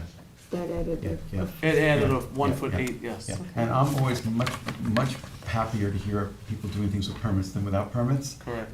But sometimes there'll be a permit and things aren't built exactly the way the permit, it is. So that's why, getting clarification of all this from your perspective. Sure. Having actually, done the work, is helpful to us. So maybe you can tell. Like this building permit doesn't list the pool, is there a separate one? There should be 3 permits. One was a demo permit, one was a Yep, demo, this one's for the dwelling, basement, porches, decks, kitchen. and then the 3rd one is in it too. So let's backtrack a little bit to basically when you first got involved with this property. When was that? 2019. Okay, and maybe you can tell us from that point, kind of what you saw that took place, what you did, and what other people did with you. The owners of the house bought the house in July of 19. I met them in, I guess, early August of 19. And, God bless you. Bless you. Thank you. They wanted to do an interior renovation to modernize it and to clean it up. So we filed for an interior permit to renovate the inside. And then the homeowner, with a little bit of design aspects, it got a little bit prettier, where we noticed that some of the walls weren't straight, the floors were really bowed. At one point, when I was visited by one of the town inspectors of Southampton, we noticed that one of the beams, the header in the middle, was really, really warped from the way it was columned and the way it was built. It was in really bad shape. So he said, you should have an engineer look at it, my recommendation, and then come back to us. So then, at that point, it went to a demo, to a whole house demo, because things were so, constructionally wise, really bad. But at that point, we were doing everything by hand, so the homeowner said they don't want to buy something and tear it down, because it was such a beautiful house. It just had more structural defects than anything that they'd seen before. And even with the inspector visiting the property, he said, that looks dangerous, and it should be reviewed by an engineer. And then, plus the homeowner got involved with different ideas. As you can see, the original plan was all peaks, and then it became a little bit more glassy, because people just found better windows, more efficiency, and it decided to come where we are now, just where they wanted a bowling alley, and the structure that has it now, we don't have enough room, because you need 88 feet, and the house overall is 75. So then the homeowner, and we brought in an architect, where we could add the addition on the east side of the property, where we can get 88 feet for the bowling alley, and that's where we call phase 2 to come in. So was there a particular person that was responsible for dealing with permits as opposed to the construction? Permit, everything was done through myself. I filed a building permit with the interior renovation permit, and then the whole house demolition permit, and then permit number 1 and permit number, let's say, call it 3. Here's the C of O, July 98, which covers the pool, deck, tennis court. Right, and then he said he went in and changed the pool and squared off the edges, and he said he had a building permit, so I just was looking for that. Right, so there should have been a I subsequent haven't building seen- permit, subsequent. We might have gotten, compliance. there was an electrical permit for that one also, because we had to redo the bond. Was that in 2020? I would assume between this and then, I would say so, yes. It was after the demo. Yes, way after the demo. Okay, We so weren't you've got a gonna- building permit November 26, 2020, which refers to many things, although not the pool or the tennis court, but it does identify the bowling alley, theater, front porch. So if there was a separate building permit for the pool, we'd like a copy of it. Okay. If there isn't one, there isn't one. Yeah, and Karen, we're gonna need you to like summarize whatever these assertions are, because it's like everybody's saying slightly different things, and the board needs to know what to rely on, because then we're gonna look over the plans, and we're gonna make sure there's no elevations, or make sure there's no elevations on the surveys.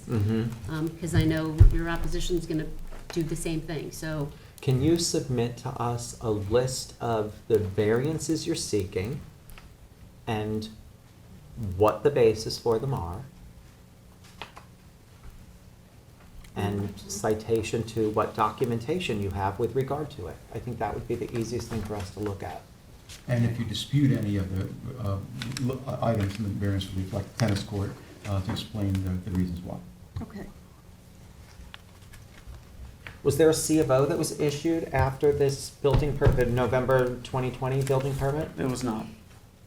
There's no work was finished. We're still not finished. We're still not finished. Correct. Okay. I know it can be frustrating to deal with the timing sometimes of inspections and you know, any building department, but that doesn't mean we excuse things getting built without proper permitting. You know, we can't tolerate that. It's just not, Yeah. we can't.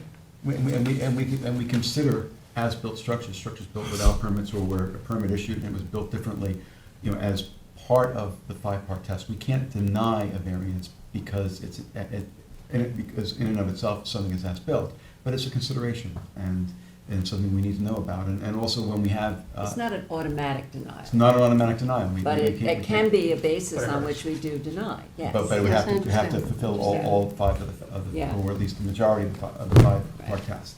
But this is the reason we're asking for all this information, is because we have to do the analysis. And it may differ from structure to structure. Okay. Did you guys talk about the third story last time? I wasn't at that hearing. We did. Like how the third story, how it was constructed? Is that on the plans? I can speak to that.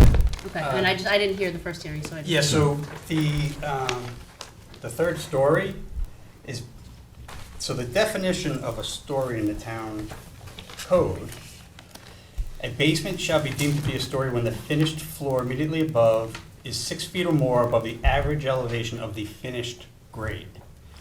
So the structure's not finished yet, right? But we do propose to Okay. raise the grade So completely you're gonna on, eliminate that variance by putting a bunch of Yes. fill in there?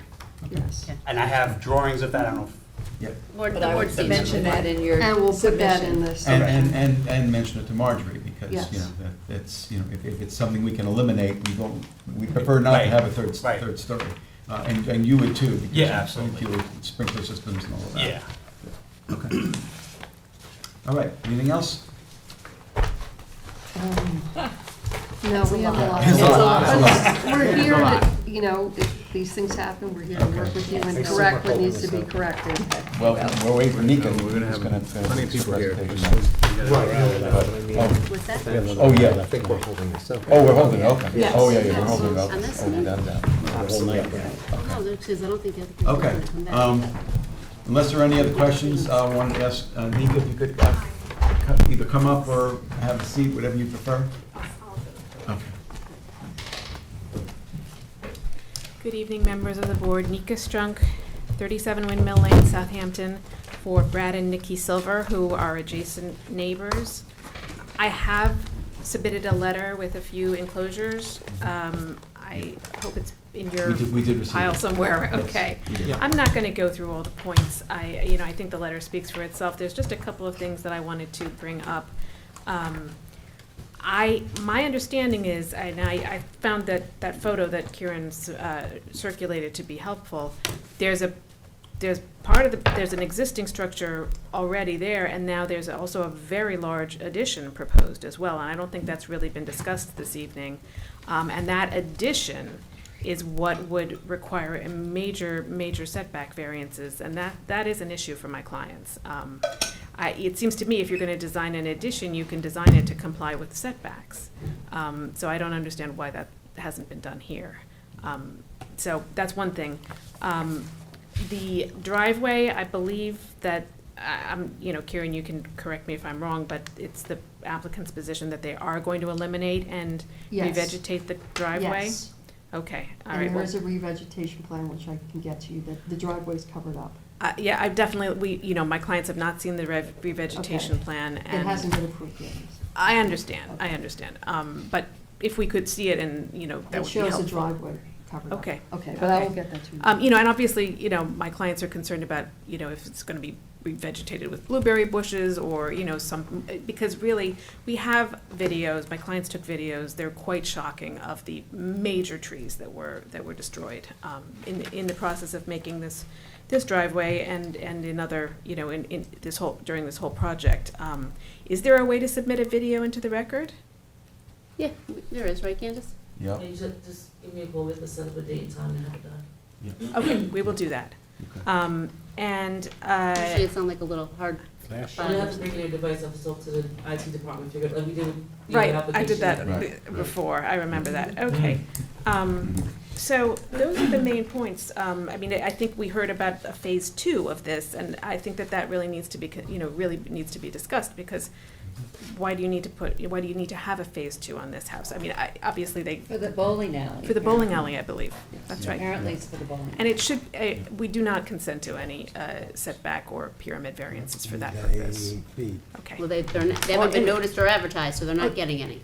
The setback variances have in been the- it's in here. advertised. Oh, I didn't say Here's the bowling side alley. yard. Oh, all right. No, it doesn't That's say bowling inside the alley, house. that's why he's Oh, doing It's right. it. inside the house. Got it. Okay. That's why he 32 needs it. feet on the east side, which is my client's side, where a minimum of 50 is required, a total requires. Got it. Yeah. Right. So, and I believe that's all for the addition. I think the existing structure that's there, as I understand it, with the exception of the height issue, which I understand is a technical thing, that is in compliance, but there's something else major about to be put onto this, or requested. That's So, correct. Okay, thank you very much. Thank you. Needs to be. Yeah, I'd just like to say in response that the main house is on an angle. So that's why it's 32 feet at the closest point. You look at the survey, but then I have a feeling that it's more than, as you go back, it's probably more, which I'll get the numbers and put that in. It's more than, you'll see it's 32, and then it goes, I think, more than 50 feet away from the property. But it has 32. It starts at 32, yes. 32 is And 32. maybe 32 there- is 32. and maybe there's a V-shaped way to bowling alley. eliminate that. All right, well, that's. I haven't consulted with the client, so. They are objecting to something that And bowling alleys are not their things we basic typically view see of it Yes, is inside. that and then 50-foot mark, also, not the you know, 30. we had mentioned that we will put a lot of trees, additional any revegetation, whatever plants they want, evergreens, right in front of their house that shares the property line with our client. And as you see in the aerial photograph, they do have some vegetation already, so they won't be able to see anything. And they did request in the letter to have arborvitae's along the tennis court, but I think it would be better if we just, filled in the area right, on the property line and blocked them out completely. Okay. That would be great. All right. Okay. So I just want to just make sure there isn't anybody else. Is there anyone else in the audience who would like to be heard in connection with this application? Okay, come on up. I just have to swear you in unless you previously were sworn in. No. Okay, can you just state your name and address for the record, please? George Lamesh, 284 Roses Grove. The other right hand. And do you swear to tell the truth, the whole truth, and nothing but the truth? Yes. And how do you spell his last name for me? Lamesch. Any good? E-S-C-H? Yes. Okay. So I just wanted, I'll keep it brief. One of the main, You don't ask. I bought my property 30 years ago. It's unimproved. And I bought it for two reasons. One, to build my dream house, and to have my dream view. By them expanding their house by almost 35 feet, they're basically sticking the Titanic in front of me. And now I'm gonna have to get a variance to get above them, or one way or the other, so I can get my view back. So with the existing Farrell house, I was able to shift my house one way or the other. And I have pictures, which unfortunately I forgot to bring, that show my view from ground level, Yeah. going by their house. And you can submit those pictures if you'd like. 'cause Yes. this is not being closed tonight. Okay. Where is your property as it It's relates to? just south. So in other words, my view looking to the north, I'm looking at their house. He's down. You use the same driveway that they use to The get... driveway actually belongs to me. I pay the property taxes on it. It's part of my lot. So before you come into this property, you turn up to yours. Yeah, that whole driveway from Roses Grove Yeah, yeah. all the way up is all mine. Got it, got it. And then they have a right-of-way across the other lot to get to their lot. Right. Okay. But I mean, and like I said, I want to keep it short, and I'm assuming that since you're not closing it, that I can do more research, come back and Submit, submit yes. stuff. Definitely submit. Okay. You can submit photographs and a Okay. letter to Candace, which will Okay. get to us as well. And I'm not Okay. sure whether we're gonna just leave it open for written submissions or whether we want the applicant to come back. I think we may want the applicant to come back considering how many moving parts there are here and an explanation of the follow-up items, which we've talked about at length. Okay. Appreciate listening. Okay, Thank you. no problem, Thank you. thank you. Okay, is there anyone who's waiting to be heard on Zoom in connection with this application, which is, again, the application of Dream View LLC? No one else in Zoom? All right. All right.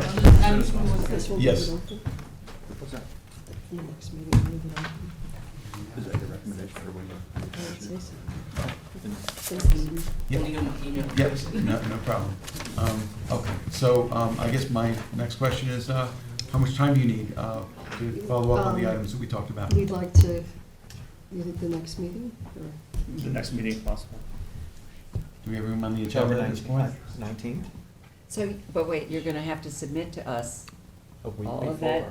of that Yeah, information we next want week. to clean and I concise. would need all that information by, like, Next week. next, Next, Yeah. And it's a holiday Tuesday, weekend, so I'm Wednesday. just. Yeah, It's up to you, if you think you can do it. What date? The next one's 11/2. Yeah. That might be better for you. well, the next day is October 19th, but I would need that I know. information by Tuesday. Yeah. Well, No, the next date meeting- after October 19th is 11/2. The 10th, would need it by When she said- Tuesday, when- the 10th. When she said next week, I was just hoping to clarify what part of next week.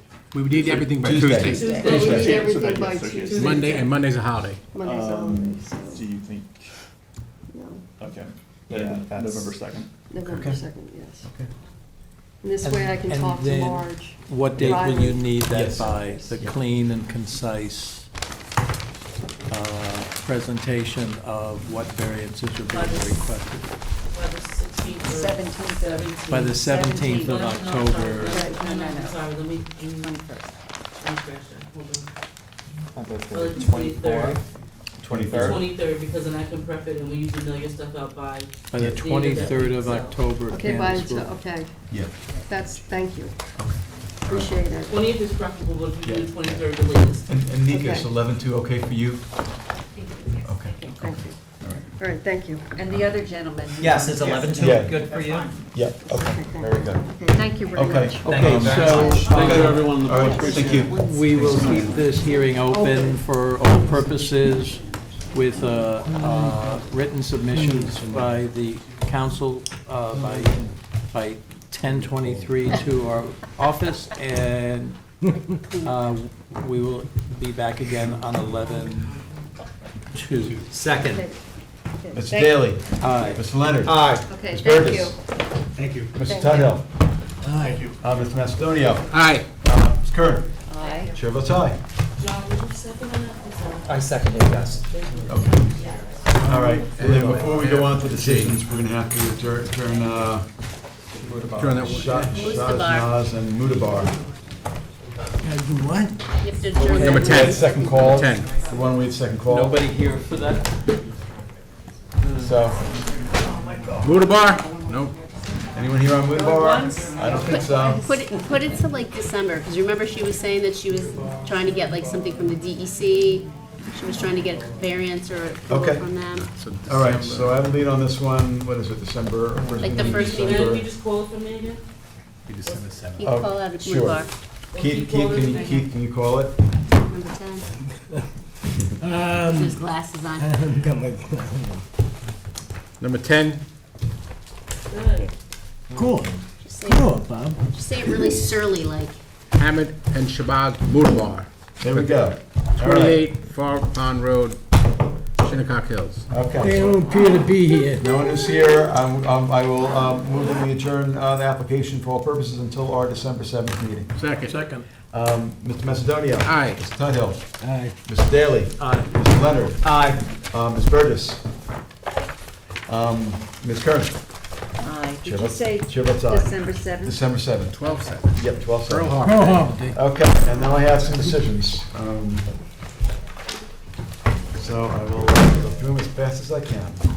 All right, I have a decision about the application of Annette Zacco and Daisy Neves, for property located at Suffolk County Tax Map Number 900-226-131. This application is for property located at 12 Daniels Road, Hampton Bays. Applicant seeks to legalize a shed built without the benefit of a building permit. After it was determined that the shed did not require placement variances, it was discovered that it required an analysis as to whether or not its size could be considered accessory. Here, there can be no doubt that the building's use is for a shed and thus is subordinate and incidental to the existing single-family dwelling, notwithstanding its size, particularly as applicant is willing to restrict its use to prohibit its sleeping. Therefore, to prohibit sleeping. Therefore, this board finds that the existing shed is accessory to the main dwelling and further that no variances are required for its legalization as shown on the survey prepared by Andre K. Miller, surveyor, dated May 11, 2021. Granted, the foregoing relief is subject to such other conditions and permits as applicant is already required and may otherwise have to require for final approval of the subject premises, including that the shed not be used for sleeping purposes. Second. Mr. Daly. Aye. Mr. Leonard. Aye. Ms. Kern. Aye. Ms. Burgess. Aye. Mr. Macedonia. Aye. Mr. Tuttle. Aye. Chair votes aye. Next, I have a decision on the matter of the application of Matthew Coley for property located at Suffolk County Tax Map Number 988-117.5. This application is for property located at 50 Bullhead Lane, Bridgehampton. Applicant requests variances to legalize a swimming pool and portion of a patio constructed in the incorrect location on the premises due to reliance on an old survey. While this board does not condone construction done in this manner, the application does pass the standards set forth in New York State Town Law and the Town Code. Therefore, this board grants relief from Town Code Section 33011, Residence Districts Table of Dimensional Regulations for the following. 1, an accessory rear yard setback of 8 feet where 10 feet is required to legalize the location of a swimming pool. And 2, an accessory rear yard setback of 9.8 feet where 10 feet is required to legalize the portion of the patio that was constructed on the northeast side of the swimming pool without the benefit of a building permit, as shown on the survey prepared by Michael J. Rayner of the Rayner Group, prepared April 18, 2023. This decision is subject to such other conditions and permits as applicant has already required or may otherwise have to require for final approval of the subject premises. Second. Mr. Tuthill. Aye. Mr. Macedonia. Aye. Mr. Leonard. Aye. Mr. Daly. Aye. Ms. Burgess. Aye. Ms. Kern. Aye. Chair votes aye. I next have a decision in the matter of the application of John and Catherine Battle for property located at Suffolk County Tax Map Number 919-131.1. This application is for property located at 12 Cove Road East, Noyak. Applicants seek variances for a proposed two-story addition to an existing dwelling and covered porch. This application passes the standards set forth in New York State Town Law and the Town Code. Therefore, this board grants relief from the following provisions of the Town Code. 1, for a proposed two-story addition on an existing dwelling. 1, Town Code 330-84D, pyramid height, for a south side encroachment in the amount of 208 cubic feet. And 2, Town Code 33011, Residence District Table of Dimensional Regulations, for a principal minimum side yard setback of 12.2 feet where 15 feet is required. And 2, for the proposed covered porch on the southwest side of the existing dwelling. Town Code 33011, for a principal minimum side yard setback of 11 feet where 15 feet is required, and a principal total side yard setback of 34.1 feet where 35 feet is required, as shown in the survey prepared by David L. Saskis, surveyor, last revised March 18, 2023, and the floor plans and elevations prepared by Catherine Fee, architect, dated May 8th. This is Mary 8th. It's May 8th, 2020. May 8, 2023. Sorry, Adam. That's okay. Granted, the foregoing is subject to such other conditions and permits as applicant is already required or may otherwise have to acquire for final approval of the subject premises. Second. Mr. Daly. Aye. Mr. Leonard. Aye. Let me see, Ms. Kern. Aye. Ms. Burgess. Aye. Mr. Tuthill. Aye. Mr. Macedonia. Aye. Chair votes aye. Next, I have a determination on the matter of the application of Lee Skolnick for property located at Suffolk County Tax Map Number 900-2.16. This application is for property located at 50 Round Pond Lane, Sag Harbor. Applicant requests a variance for a proposed addition to an existing dwelling on a lot heavily burdened by wetlands. This application passes the standards set forth in New York State Town Law and the Town Code. Therefore, this board grants relief from Town Code 330-115 continuance for a principal rear yard setback of 44.6 feet where 63.1 feet is existing for an attached two-story addition to an existing dwelling, as shown on the proposed site plan prepared by F. Michael Hemmer, surveyor, last revised June 27, 2022, and the floor plans and elevations prepared by Lee Skolnick, last dated September 21st, 2023. The grant of the foregoing relief is conditioned upon such other conditions and permits as applicant is already required or may otherwise have to acquire for final approval of the subject premises, including that there be no cooking in any art studio area of the proposed addition. Second. Ms. Kern. Aye. Mr. Daly. Aye. Mr. Leonard. Abstain. Ms. Burgess. Mr. Tudhill. Aye. Mr. Macedonia. Aye. Chair votes aye. Next, I have a determination of the matter of the application of Miguel Vaquero for property located at Suffolk County Tax Map Number 900-148-329. This application is for property located at 55 June Avenue, Flanders. Applicant requests a minor variance to construct a proposed attached sunroom. This application passes the standards set forth in New York State Town Law and the Town Code.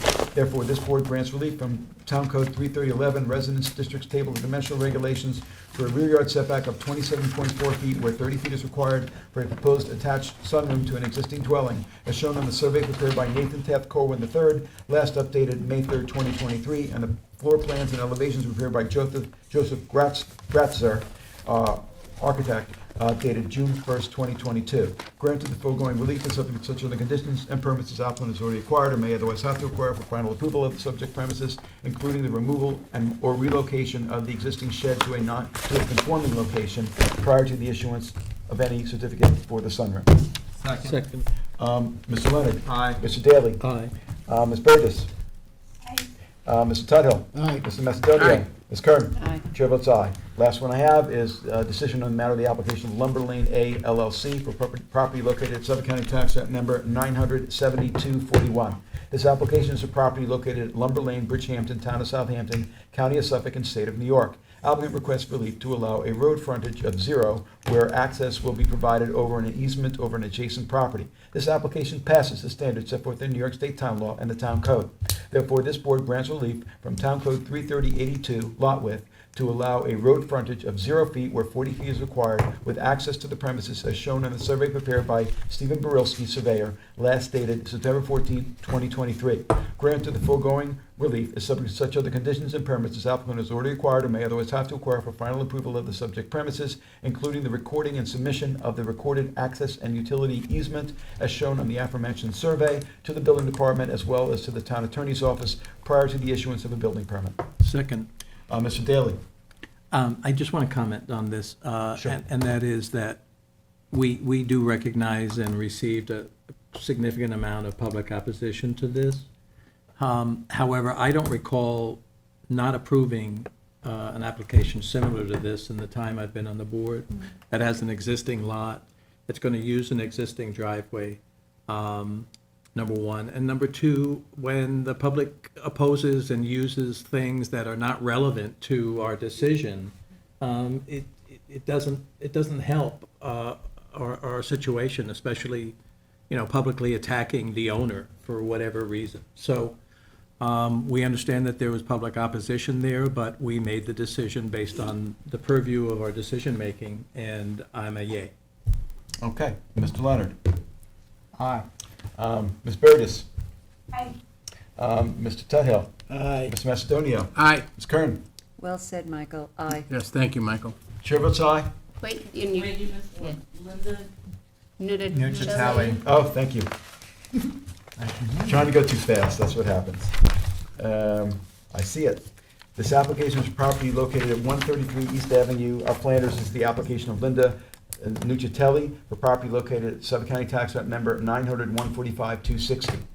Applicant seeks variances to construct a dwelling on a lot burdened by 2 front yards. This application passes the standards set forth in New York State Town Law and the Town Code. Therefore, this board grants relief from the following provisions of the Town Code for a proposed dwelling. 1. Town Code 33011, Residence Districts Table of Dimensional Regulations for a principal front yard setback from the easterly property line, East Avenue, of 30 feet, and the northerly property line of Wilson Street of 15 feet where 40 feet is required. And 2, Town Code 33084D, pyramid height for a proposed encroachment to the amount of 1,680 cubic feet, 840 cubic feet on the north, 840 cubic feet on the south, all as shown on the survey prepared by Nathan Taft Corwin, dated March 17, 2023, and the floor plans, elevations, and pyramid diagram prepared by architect Raymond Donor, dated May 16, 2023. The granting of this relief is subject to such other conditions and permits as applicant has already acquired or may otherwise have to acquire for final approval of the subject premises. Second. Mr. Leonard. Aye. Mr. Daly. Aye. Ms. Burgess. Mr. Macedonia. Aye. Mr. Tuttle. Ms. Curtin. Aye. Chair votes aye. Motion to close. Second. All in favor? Aye. We are closed. What a night. Wow. We've been in this lane a long time. Wait until he stops the tape.